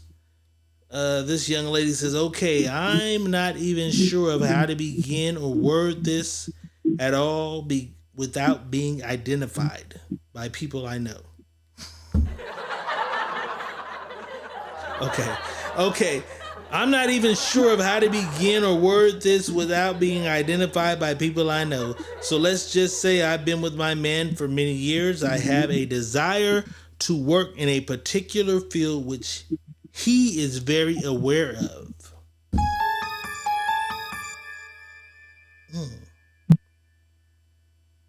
But jobs have been far and few in between.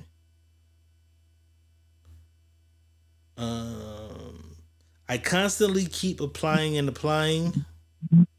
I finally got an email and then a call for a position. I interview and I am given the position.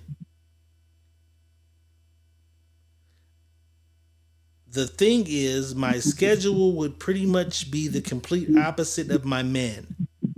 His days off, I'm off. His days off, I'm working. I apologize. His days off, I'm working, and vice versa.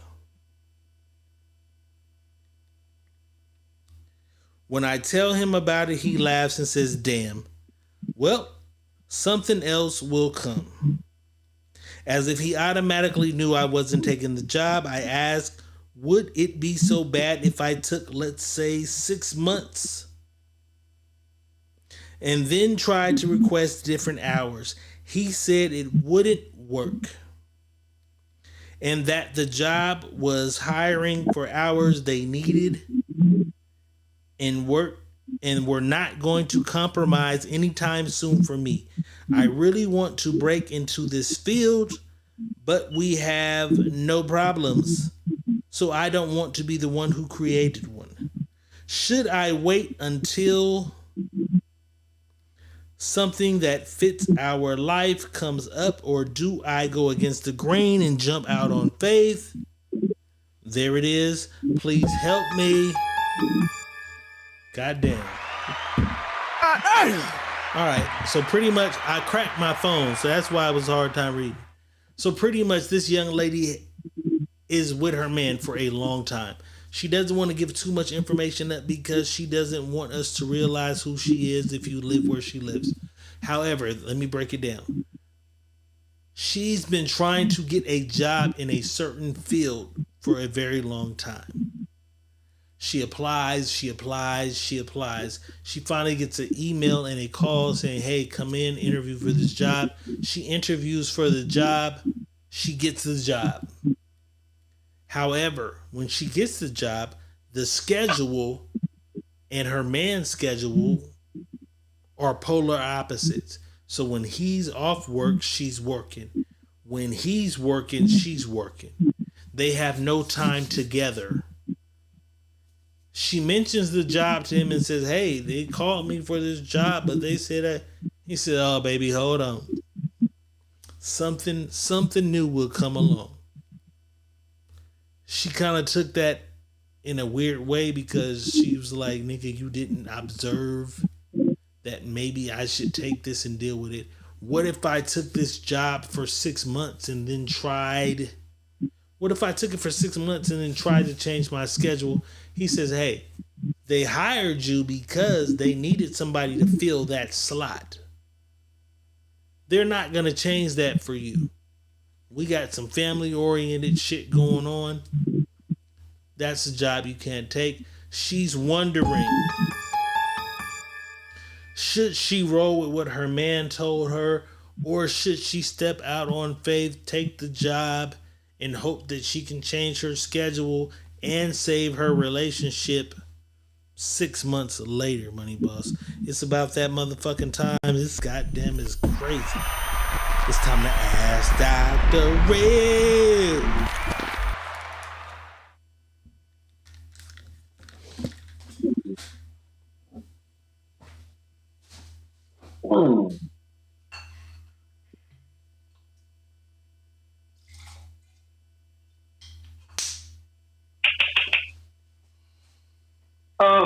Let's say this.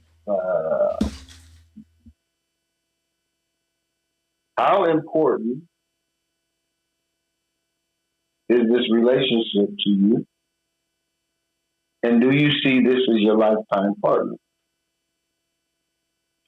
And if you see that this man is your partner or the man for you, and you're allowing him to lead the situation, there ain't no need to ask why or should you do or what you should do.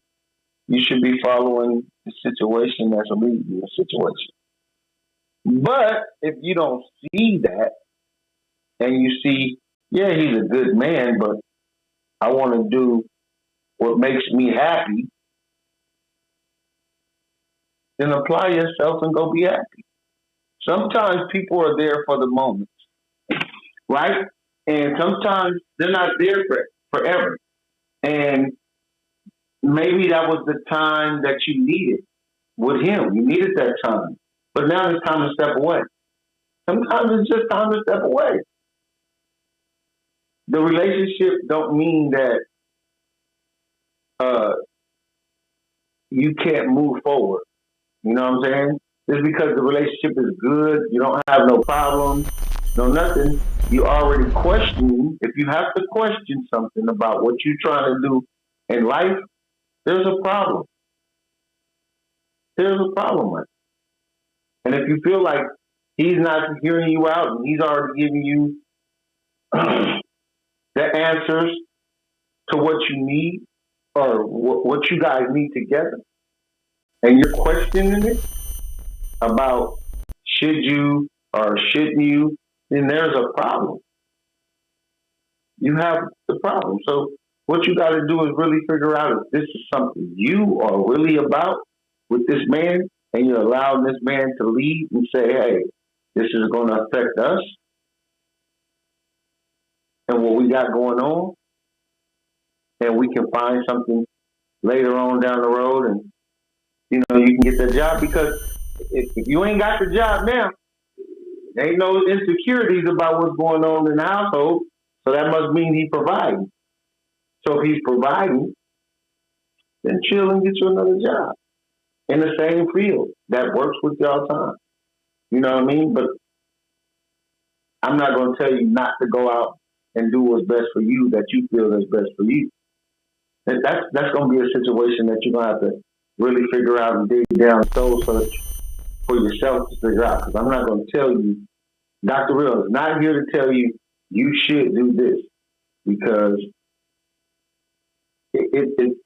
I don't know the dynamics right now of how deep this relationship is and how long it's been. So you're going to have to figure that out and see if that's something you really want to do. Stay with the man and let him keep providing, and then you find a spot that you really want to be in. Or just pack that shit and go, man. Because this is something that's been calling you to go. If you think it's going to work for you, go ahead, man. Get your shit out and go. Sometimes a little separation ain't never needed. I ain't never heard of nobody. And sometimes it's needed.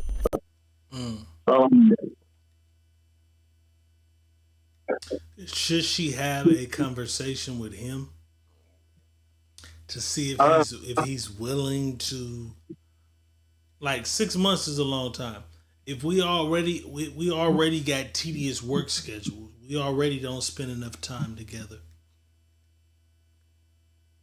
Now, my off day is your work day. Your off day is my work day.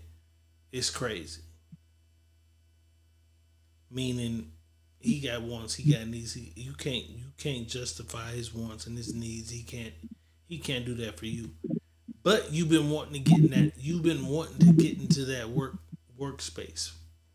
You've been wanting to be a nurse, or you've been wanting to be a esthetician, or whatever the fuck the job is, because she was trying to code it to where nobody knew who she was.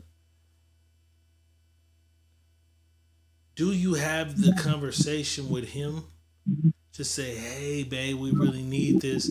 Give me 6 months and let's see if it worked." Because his thought was, they hiring you and this is the shift. They need, because anybody with a business knows, like, I need somebody to cover my 5 to 9. Bitch, you coming in here to work my 5 to 9. Is he right for foreseeing, like, you're coming in here to work my 5 to 9?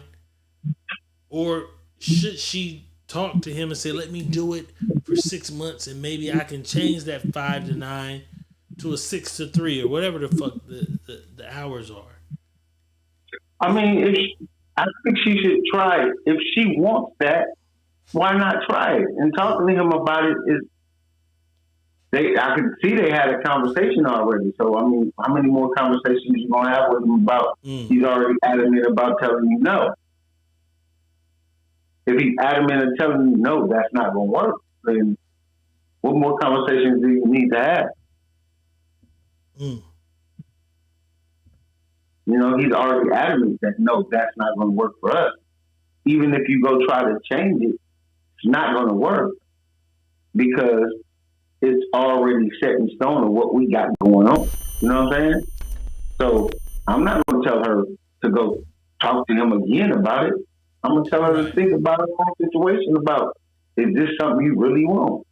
Is this something you really believe in your heart that's going to work out, that you're already allowing him to leave? Because she's working already? Yeah, she's working already. He's working already. Right. But she's trying to get into another field.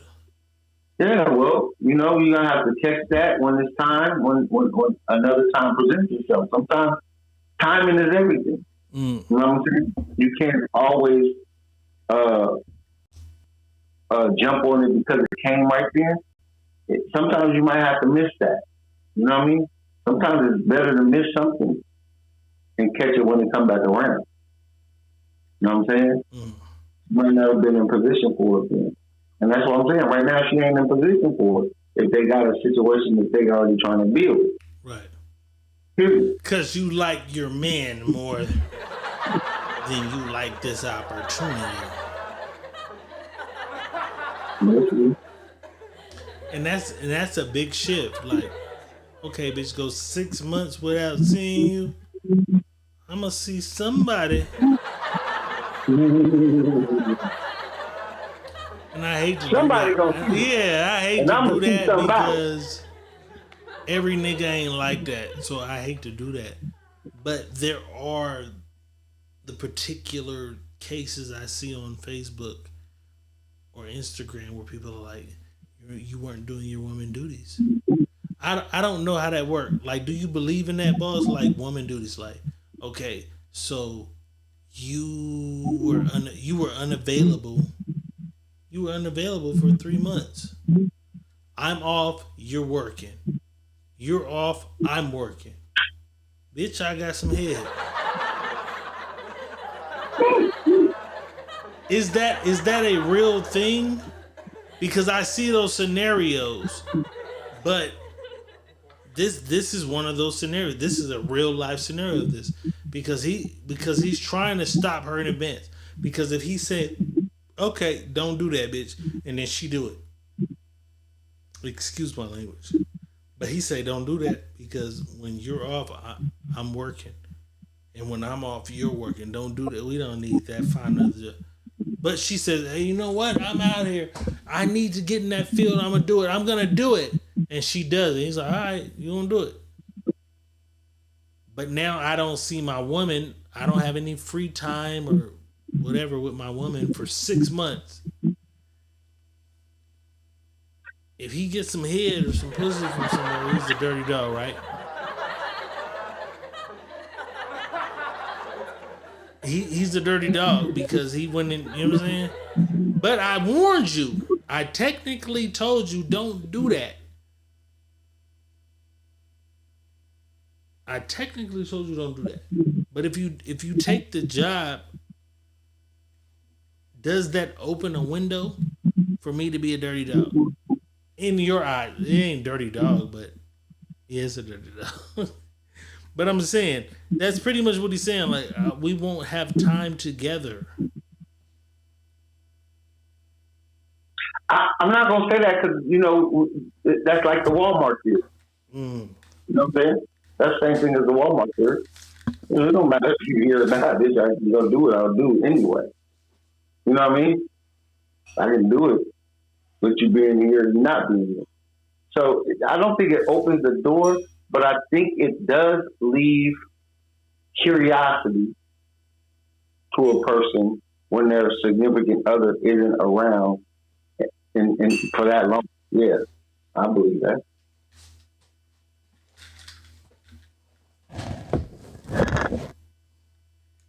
Put the cup down. You know? So that's just what it is. Well, young lady, I just think you need to. It's not even just evaluate. It's not a conversation to be had. Evaluate. Yeah. Just evaluate. Evaluate. You don't have to have the conversation. You just got to evaluate what you want, if this is right for you, or is that relationship the relationship you really want and believe in that relationship. That's the only thing you have to evaluate. Anything else is just like, what for? Pretty much. As Dr. Red. Pretty much. Boss. One of our favorite niggas we love to talk shit about. Tyrese. Shout out Tyrese. I don't know what happened. I don't know when it happened, but it happened. People are insinuating Tyrese is on one of those Diddy tapes. Tyrese says there is absolutely, positively no such thing as a Diddy tape. Let's take a look. No such thing as a Diddy tape. Literally. So allegedly, whatever that brother is dealing with, whatever reasons he's in jail, whatever the FBI and the law is dealing with allegedly pertaining to Diddy. I want to tell y'all that I've been to some of the most legendary parties. I got no regrets. I think some of the best parties in LA, and if you're from LA and you've been to these parties, you would know that Diddy always had the most legendary parties that were always star-studded. The biggest and most legendary stars, white, black, Latino, Asian, billionaires, fashion, you name it. Diddy, hands down, from the Hamptons all the way to LA, all the way to his legendary New Year's parties that he would do in Miami. I got plenty of photos, proudly, like every other celebrity and star that went to his party. Anybody who's not on the internet talking about a Diddy party, you should be more concerned about them, allegedly, about what they did or what they on tape doing. There is no such thing, allegedly, as a Tyrese Diddy tape. That is a bunch of Donald Trump niggas in my comments trying to discourage me from speaking up and speaking out. There is no such thing. Nigga, there is a Diddy tape. I don't know. He immediately first, there's no such thing as a Diddy tape. You just should have said, I'm not on any of the tapes. But with Tyrese saying that there is no such thing as a Diddy tape, he immediately said there's no such thing as a Diddy tape. Do you believe there is no such thing as a Diddy tape? I think he was meaning there's no such thing as a Diddy tape with him on it. But the message probably got misconstrued about there's no Diddy tape, but he's probably saying there's no Diddy tape with Tyrese on it. That's what he's saying. Okay, he should have said it that way. I think he did. I think you kind of missed it. He said that towards the end, though. The beginning he didn't say it. Towards the end he said it. But hey, at least he spoke out, because there's a lot of motherfuckers that ain't saying nothing. They're not saying shit. They ain't saying a hot goddamn thing. And we gotta be real though. And I don't even want to get into Diddy shit right now, because this is gonna be forever. But if you did go to a Diddy party, somebody asked me. They said, Diego, you were on Def Jam, you did your whole LA. Did you? And I said, nigga, I probably did go to a Diddy. I didn't know who threw the party, but I probably went to a Diddy party. Right. I probably did. I never went in the back room and did none of the weird shit. I might have went to a Diddy party. I don't know. I think there's levels to the Diddy party though. And that's what I'm saying. Everybody is just thinking the Diddy party, oh, Diddy probably threw some of the most amazing parties. Right. But, well, hold on. After the party, there's an after party. And after the party, there's an after party. Some of y'all went to the after party. Mm-hmm. Some niggas went to the party. Some niggas went to the after party. Some niggas was not going to the after party. So that's what I said. It's stages and shit, but hey, I don't want to get into that. It is what it is. And if you went to this house, period, at all, and got the nigga, you on camera. This whole house was camera. Right. So even if you saying you wasn't there, nigga, we gonna see. You were there. So y'all running. See, what's going on is motherfuckers is running from the reality. Because now everybody's I want to Diddy party. Okay, he threw parties. It was some of y'all kids was at his party. You know what I'm saying? I'm not saying they was at that party. He came out and said, "Okay, y'all kids is here in about an hour. Y'all gonna have to take the kids home." He got a video saying it.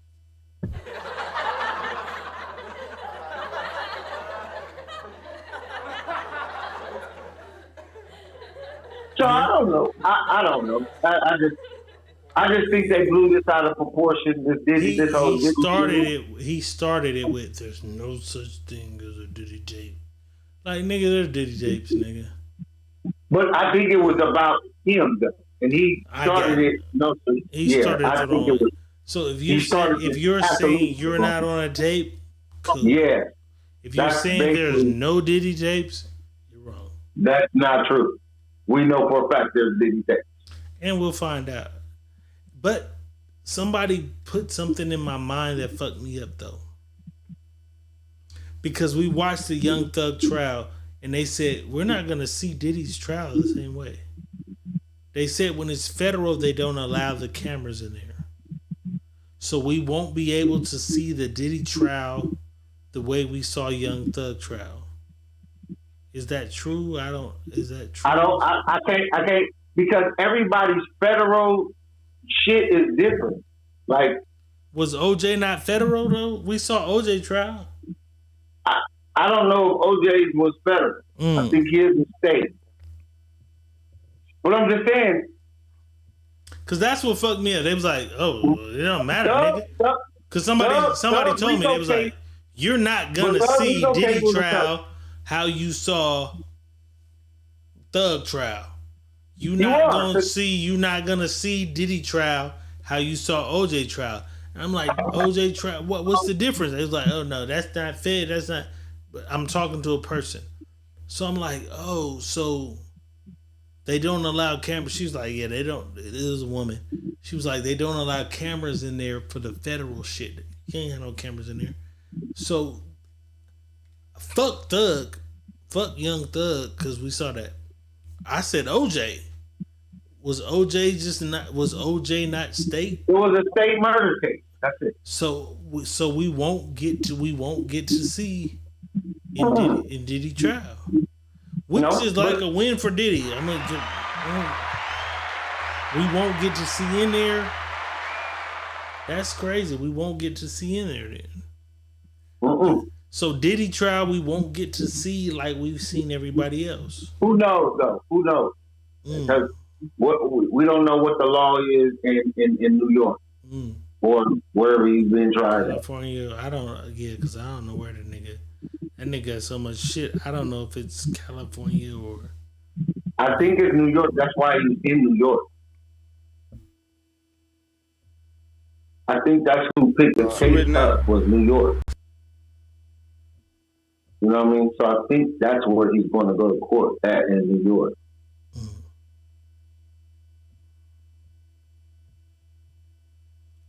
All right, my bad. I tapped on some shit I wasn't supposed to tap on. Before we get out of here, though,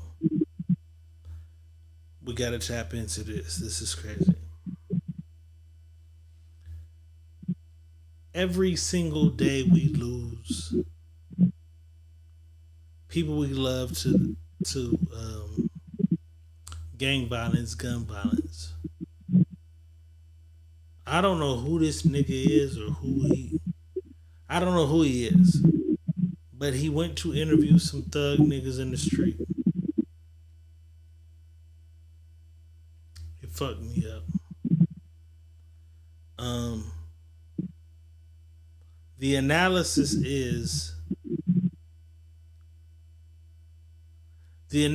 of this shit is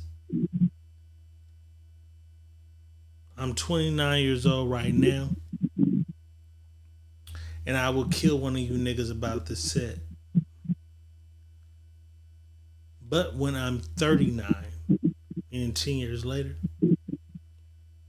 I know you got a son who joined the gang on your side. I'm gonna kill them too. This is crazy. This kind of fucked me up. It did, but it didn't. Cause I understand the analogy of it. Let's take a quick look at this shit. I really just brought it here for the boss to dissect how he felt about it. Let's take a look though. I'm right now. So now I'm about 38, they can have a son written out. When I'm 38, they son gonna be turned 16. And get their son killed. Yeah, this ain't gonna never stop. Never in history. If they're upset to you, let's call it truce. And let's forget what's happened in the past. Negative. That negative, you know why? Man, we got little ones in the ground behind you. You feel me? Blood, you feel me? Like, but how's it ever going to end? Nah, it ain't gonna end. But did you know everybody die? It ain't gonna never end. It can't end. Real shit. It ain't gonna never end. 1000%. It'll never end. And let me ask you a question then. So if you're upset to you, let's just end it and call it truce. It ain't no end. It ain't no sponsor B. That would. Cause he ain't the only person who in it. One nigga can say it, other niggas still gonna be on that same other shit. Still gonna be on that other shit. So how does it end, bro? It's in the blood shit.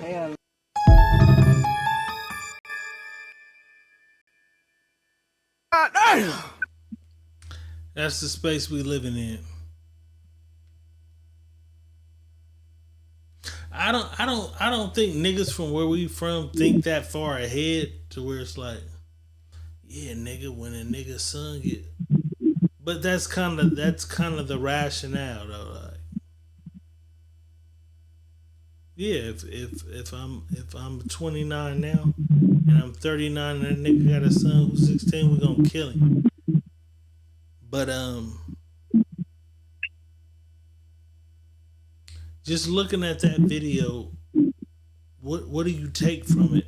Do you think niggas think that far ahead to kill niggas' kids?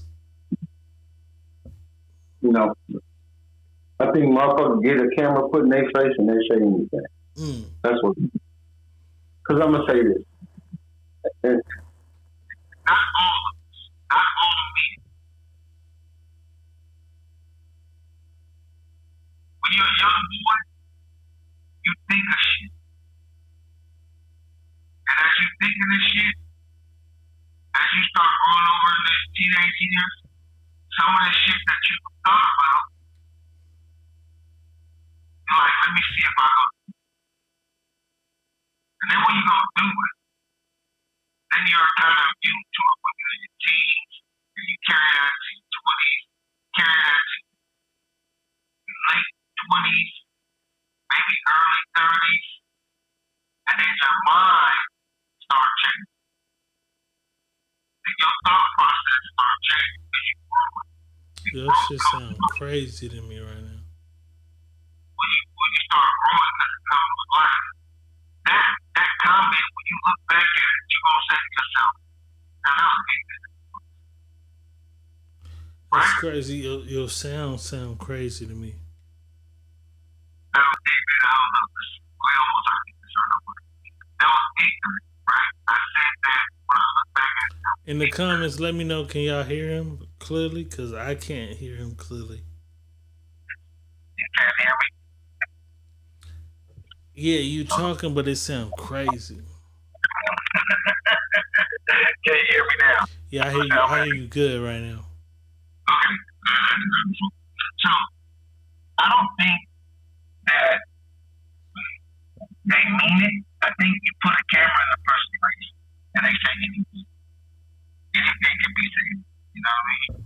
And I think when they get to look back on it, they'll see how much of a person. There you go. You clear. Go ahead. How much of a person that they are, and how much they change as a person. You know what I'm saying? So, because this was so important, I wanted to make sure people heard you. I don't think them kids have people to give them the information.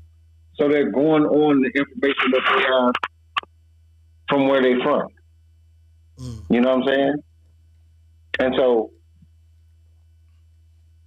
they young. And if you looked at all of them, they was young. Even when you say 28 is young, but you're old enough to know what you're saying. But you're probably not crazy. No, but you're probably not in the space in your life where you know, like, okay, I may not be here much longer because of my actions and my ways of life. Which is sad because you don't believe You know? you'll live. So for me, I'm looking at that, and I'm looking at a bunch of young kids that's lost because you're lost based off of what you still think is okay to do. When you think it's okay to take somebody's life just because they claim another street, you're lost. Let me ask you something. Let's break it down. Let's get all the way into the funk shit, right? Boss, growing up, did you ever not like another area? No, because I watched it. I didn't have a choice. My choice wasn't to not like nobody because I wasn't. But you liked some niggas that you really fucked with, right? So there was never a time where it was like, well, fuck you niggas. No, because I fuck with you niggas. Because that has always been my issue and my discrepancy. Rest in peace to Jacka though. The last time that Jacka was ever in Fresno, boss, we went to Club One Casino. We sat down to eat. We sat down to eat and shit. And as we sat down to eat, Jacka was saying some shit. And I was like, hey, nigga, boss can be cool with them niggas, but I can't. I don't have, and I didn't have a disheartening taste or feeling for these. But I know the way it's fucked up. I know the way I grew up and where I came from and who I fuck with. I can't fuck with certain motherfuckers. Jacka being from where he from, he didn't understand it. He's just like, nigga, I'm here, whatever. But if you don't remember that night, it was an issue. I remember. It was an issue with some of the niggas we fuck with. And some niggas we don't fuck with, technically. And I had to make sure they got to their car and all some other shit. Right. Based on where I'm from, it was a fucked up situation for me. You know what I'm saying? This gangbanging shit is out of control. You know what I'm saying? Right. I'm just delving into your how are you able, because now this is a Money Boss interview. How are you able to, because you do it well. How are you able to balance between, shout out P Roller. And I apologize if I put your name in some shit that don't need to. How are you able? Because P Roller has a baby with my closest, my most dearest, the love of my life, my closest cousin. You know what I'm saying? P Roller got a baby with Taiwan, nigga, my closest loved one, right? But all my homeboys is over here. Me and P Roller been at barbecues. Me and P Roller been at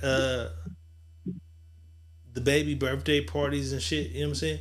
Like, how are you though? How are you able to balance in between the movements of this shit? Cause it should be hard for me because a nigga see a picture of me and a nigga that, you know what I'm saying? Be like, oh, you fucking with them niggas. Like, hey nigga, I'm just living my life. I'm trying to do what the fuck. Like, this is family. Like, that's my nigga based on blood ties. But before any of that type of shit, you've always been a nigga able to move around the bullshit. How are you able to, boss, how are you able to do that? How are you able to move around this weird ass, sucker ass, it's some sucker shit. How are you able to move around the bullshit, boss? It's hard because, no, I don't mean to be long, but let me say one more thing. How are you able to do this shit when our city is so gang related, biased? They're so biased. everybody's so weird. Like, how are you able to do this shit? Like, bro, how are you able to so long sustain? I'm boss. I can fuck with any one of you niggas I want to fuck with. How have you been able to do that? I'm sorry. How have you been able to do that? From day one, I've been me. I've always been me, and I take on the people how they take on me. Your character is your character. I take that on. I don't care about who you are, what you claim. I care about the person you are. So, for me, I'm originally from Compton, so I won't get that clear. So when I moved to Fresno, I moved to the east side of Fresno. I lived on the east side of Fresno for 3 years, and people think I lived on the east side forever. I only lived on the east side for 3 years. You go to Ainsworth, you go to Sequoia, you go to. I went to Ainsworth Elementary. Okay. So let me rephrase that. I went to Ainsworth. I went to Ainsworth Elementary. Then I went to Kings Canyon Middle School. But when I went to Kings Canyon Middle School, I was living on the west side by that time. So I did 3rd, 4th, 5th, and 6th grade. So right at 4 years, I stayed on the east side. So when I moved to the west side, I was already playing football for Roosevelt Pop Warner. So I know Pete Roller because he lived right next to me, damn near. I know Damien and Leroy because their grandma stayed right behind me. For sure. I knew some other guys that went to Kings Canyon with me that was from DeVille. I knew some guys that was from the U, and when I went to Scandinavian Middle School, and so for me, I was just an athlete. You didn't catch me. You didn't catch me really in the mix of bullshit. Like, but were niggas not trying to press you about, hey, nigga? Yeah. Listen, my cousin them is from my cousin. Rest in peace, Lavelle Robinson he was from Garrett. Mm-hmm. You know what I mean? So I got pressed, but I always held my own about me. You can't press me and making me conform of what I don't. If you don't like me because I talk to that nigga, don't speak to me. I won't speak to you, bro. I don't have no personal problem with you. But if you don't like me because I'm speaking to him, let's just not speak, bro. We'll not speak. I don't have no problem with not speaking. But I'm gonna tell you what. Shout out to the niggas who just don't be fucking with niggas for no reason. Cause I grew up in a neighborhood where niggas was just, if you live over here, we don't give a fuck. It's annihilation. Like, God damn, yeah, nigga. But that's when because that's when this bullshit came out. If you fuck with them, you stuck with them. Hold on, bro. Nigga, I live over here. My mama has a motherfucking residence. Right. We live in the projects. I lived in the projects 128 East Dunn. My cross streets was like Modoc and fucking, you know what I'm saying? I was stuck. So I always had to grow up with that mentality, like, and it wasn't based on the outside. It was based on the insiders. Like, nigga, they gonna beat your ass if they catch you somewhere. But D, listen to this. I've always had a friend that I was close to. And I ain't gonna say a friend. I'm gonna say a buddy growing up that I was really close to from everywhere. I can name a person that I grew up with that I fucked with hard body from every neighborhood. Mm-hmm. There wasn't a neighborhood that I didn't have a nigga that I fucked with. And that's kind of my life. That's kind of my life. And right. And from that, I respected them. When they started really gangbanging, I respect their move. Hey, I ain't hanging out. I ain't doing that. I ain't hanging out. Oh, you gonna be from? I ain't gonna be. Nigga, if you really want to be technical, nigga, it's PBS on my nigga. You know what I mean? My brother, my Playboy style. My brother from PBS, homie, in LA. So if that's what I'm gonna do, that's what I'm doing. That's all I know. My sister from who? I'm gonna do that shit.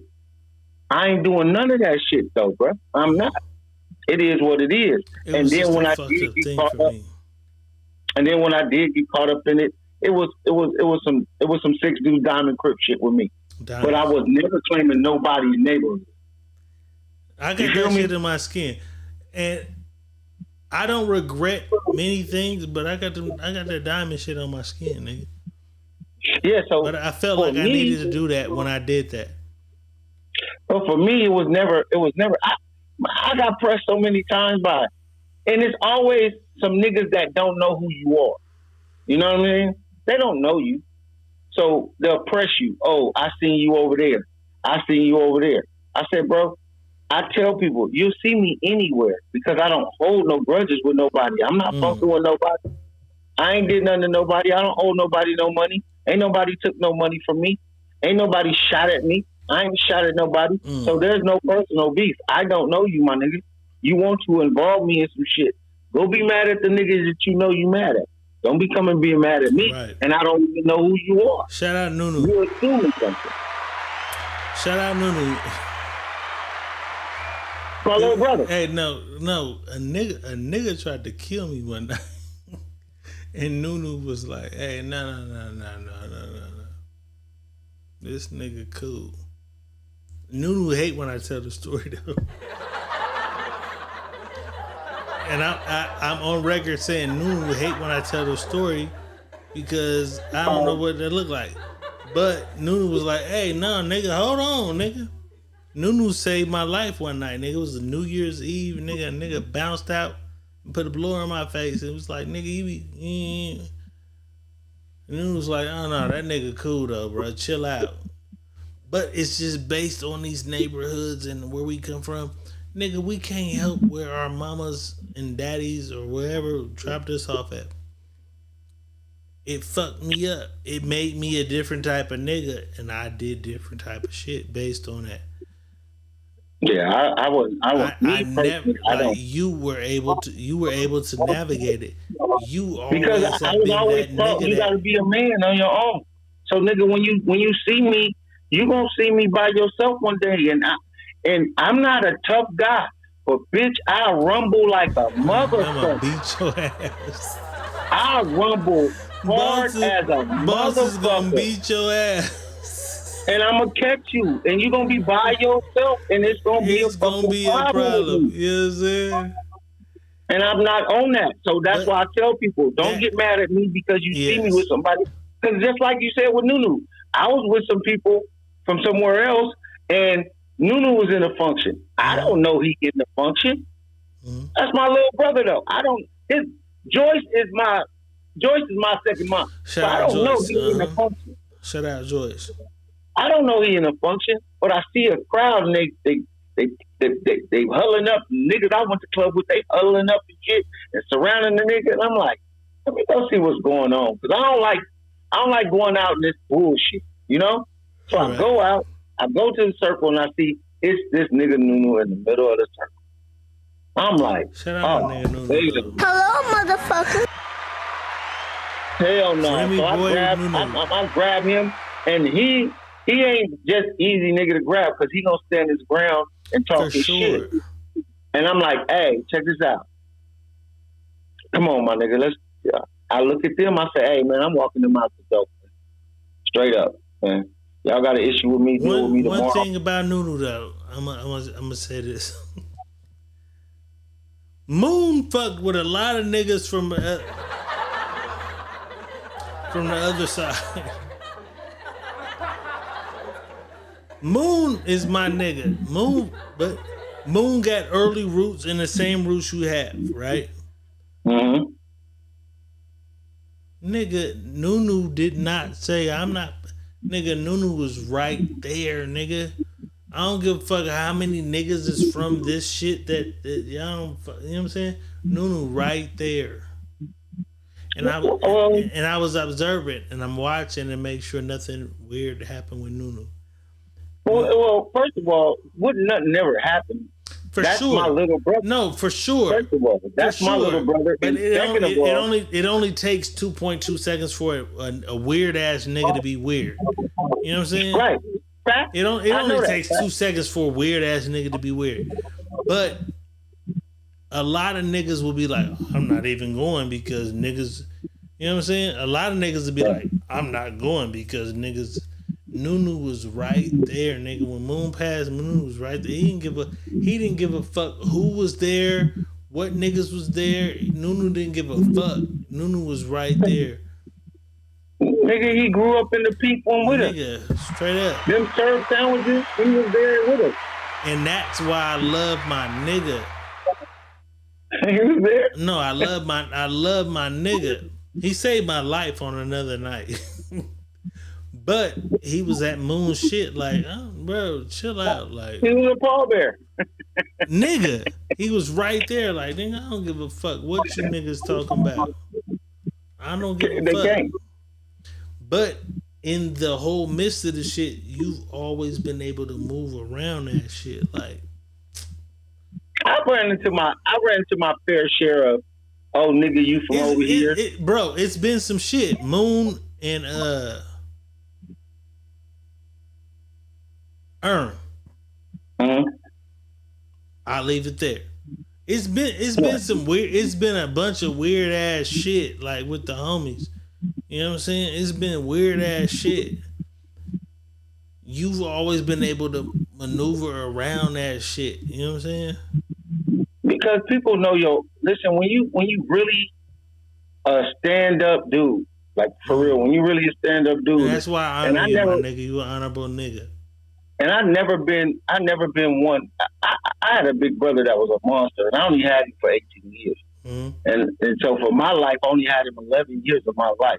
But that was the most impactful 11 years of my life that I could have spent with a person, because he taught me how to stand up and be a man. Even when he got jumped, I was a kid. I was 8 years old, 7 years old, watching my older brother get jumped by some niggas, because that's what it was with him. And he was like, nigga, this comes with this. So be prepared for it. Niggas, stand on your two and be prepared, because niggas may feel like they can't whoop you, so they're going to bring somebody else to help. So one thing for me is that man taught me so much. So I didn't never have to. And then I came, it was 5 boys in my mama's house. The pink one, it was 5 boys. And nigga, do you not think Name the five. You, Dre, Moon. Me, Moon, Dre, Suge, and Richard. It was 5 boys in that house. And 5 boys that was willing to, we gonna thump on your head if we have to. That's just how it is. We came from fight or don't fight at all, stay in the house. And you couldn't stay in the house. So it was what it was. And so and I apologize if any of you are like, why are you doing this? The thing is, when I see clips like the clip I played, like, nigga, it bothered me because it bothered me to a point where it's like, I already know. I already know what niggas be on. Boss has been able to move through this terrain in a certain way. I have not been able to move through that terrain in the same way. And I admire you, boss. I admire you. Because everybody, even though you got the haters and shit, you got the haters who be hating. You already know. You got motherfuckers be mad at, you know what I'm saying? Mad at what you do. But my nigga boss has been able to move through that shit in a strategic way. I wasn't able to move through that. Like, everybody, I meet a new bitch and that bitch like, oh yeah, I know you, nigga, you fuck with it, you feel me? It's been some weird shit, you know what I'm saying? I just wanted to get the clarity for myself. No, yeah, it's cool. You know, sometimes it happens that way. And shout out to everybody from wherever they from and all the shit y'all do. Shout out, man. I always tell y'all, I love my city and everybody in it. I'm not the middleman. Oh, let's go to that. I love my city and everybody in it. You've always been pushing that line. Yeah. You've always been pushing that line. I love my city and you've always been pushing that line. Because it's hard for me, man, I've been over. One thing why I say this, because I've been around the globe. Mm-hmm. I've been around the globe, bro. I've probably been in every 50 states in this motherfucker, man. You know what I mean? And I rep this shit. So when I go, I put this shit on my back. Like, nigga, this is where I'm from. I'm from Fresno. So when you niggas start moving around in these states, and you gotta say somebody's name, nigga. You say a name, you got a name, because most of them niggas be like, oh, that nigga? Oh, that's a good ass nigga right there. That nigga came out here and he did his thing. It's a valid name you niggas can give. It's valid. And niggas it ain't like you gonna have to worry about, oh, you from Fresno, oh, you know this fuck nigga that did that. None of that. They're gonna open and embrace you because it's gonna be cool. Listen, it's a guy. It's a guy. He from Strata. He from Strata. Mm-hmm. He get out of state somewhere, and I'll be talking to him and shit because I went to school with him. We got a good rapport. Some people don't like him. I don't give a fuck. We got a good rapport. He called. He like, boss, what you on? I'm like, I said, where you at? He said, I'm out here in such and such. I'm like, you good? He's like, yeah, I'm straight. My people, this one, my people, you got the people that I say, sure do. Boom, call them. Boom, call my people. I'm like, hey, I got family. I got some family out there. My nigga holding you down and bust the move. Okay, cool, boss. Boom, he called me like, boss, that's 1,000 right there, my nigga. Nigga, they did their shit. All right, cool, boom, got on. You know what I mean? And that's what I do with niggas. That's what I tell when I see people be, what part of New York you in? I got some niggas in Queens and I got some niggas in the Bronx. Right. Holler when you get out there. I got some niggas that hold you down. You know what I mean? I love my city, bro. I love everybody in this motherfucker. I don't give a fuck what you do, how you do it, the way you do it. I still love y'all because we all a part of this shit right here, my nigga. And so I push them. And that's all I be trying to push the line on, but this shit is crazy. It's getting crazy. It's getting crazy. No, you just can't let nobody, detour you on what your mission is. This is just my mission. I didn't pick the mission. It's the mission that was given to me. You know what I'm saying? And I try to tie ends and make ends straight. Sometimes you just can't do it. You got to keep pushing the mission. Shout out to everybody pushing that Fresno line. You know what I'm saying? Niggas be having me twisted in some whole other shit. I be like, yeah. But I can't deny who I fuck with. It'd be like, yeah, nigga, I fuck with that. Like, okay, nigga, so yeah, you fuck with that? I'm cool. Okay, you cool. You know what I'm saying? Like, this shit be crazy though. But rest in peace to all the homies we lost. Shout out to all the niggas who moving progressive. The boss be moving in a positive manner. I be trying my best to move in a positive manner. And that night with Jacka was like my most relevant night to understand, like, it's gonna be some bullshit. You know what I'm saying? And what it is I'm older, so I'm past it. But I'm seeing these young niggas like, god damn, y'all niggas going through the same weird ass shit. Y'all going through the same weird ass shit. But at the end of the day, it ain't over nothing, bro. It ain't over nothing. But boss, you have immaculately and amazingly moved through the bullshit. I applaud you. I commend you for the way you moved. You know what I'm saying? Shout out all my niggas from both sides. So, you know what I'm saying? Cause y'all know my heart. Y'all know how I move. Y'all know what my motherfucking heart is. Like, nigga, I just be trying to live. You know what I'm saying? Keep living, brother. I just be trying to live. Like, niggas be trying. Keep living. Don't let nobody detour you off your path. Keep living. What those don't like, somebody else loves. So and that's all I be trying to do. I just be trying to live. Tuesday night, Secret Me Podcast, Diego Red, Money Boss. We in this motherfucker, you know what I'm saying? We appreciate y'all tapping in. We appreciate y'all fucking with the game. Boss, though, you a solid nigga, though. Try to be. No, you definitely solid. Shit be crazy, though, because I be talking to niggas. Like, niggas be calling my phone. I be talking to niggas like... I be taking niggas off the fence. Like, hey, bro, don't do that. Like, what you... I'm fair. Like, bro, chill out. You know what I'm saying? Chill out. You know what I'm saying? It is what it is, though. Secret Me Podcast on a Tuesday. Appreciate you all for pulling up and fucking with the gang on a Tuesday. Diego Red is saying peace. Money Boss, you have any words to get us to Hump Day? Hump Day is tomorrow. We might not be here. You got any words to get us there? Just remain who you are. Remain true to yourself. Remain true to the person that you are.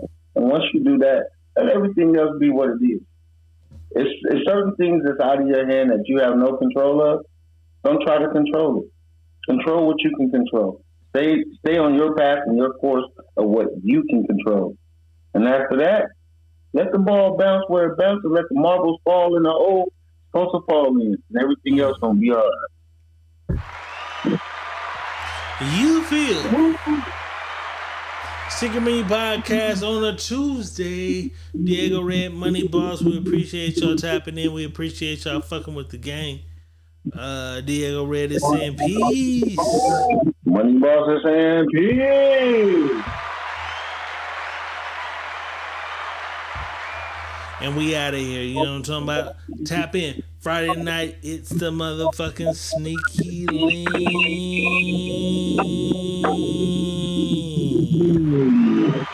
Tap in, though. Friday night, Sneaky Link. Unadulterated, unfiltered. The Sneaky Link. Tap in Friday night. And we are motherfucking out of here. Diego Red said peace. Money Boss said he said the peace already.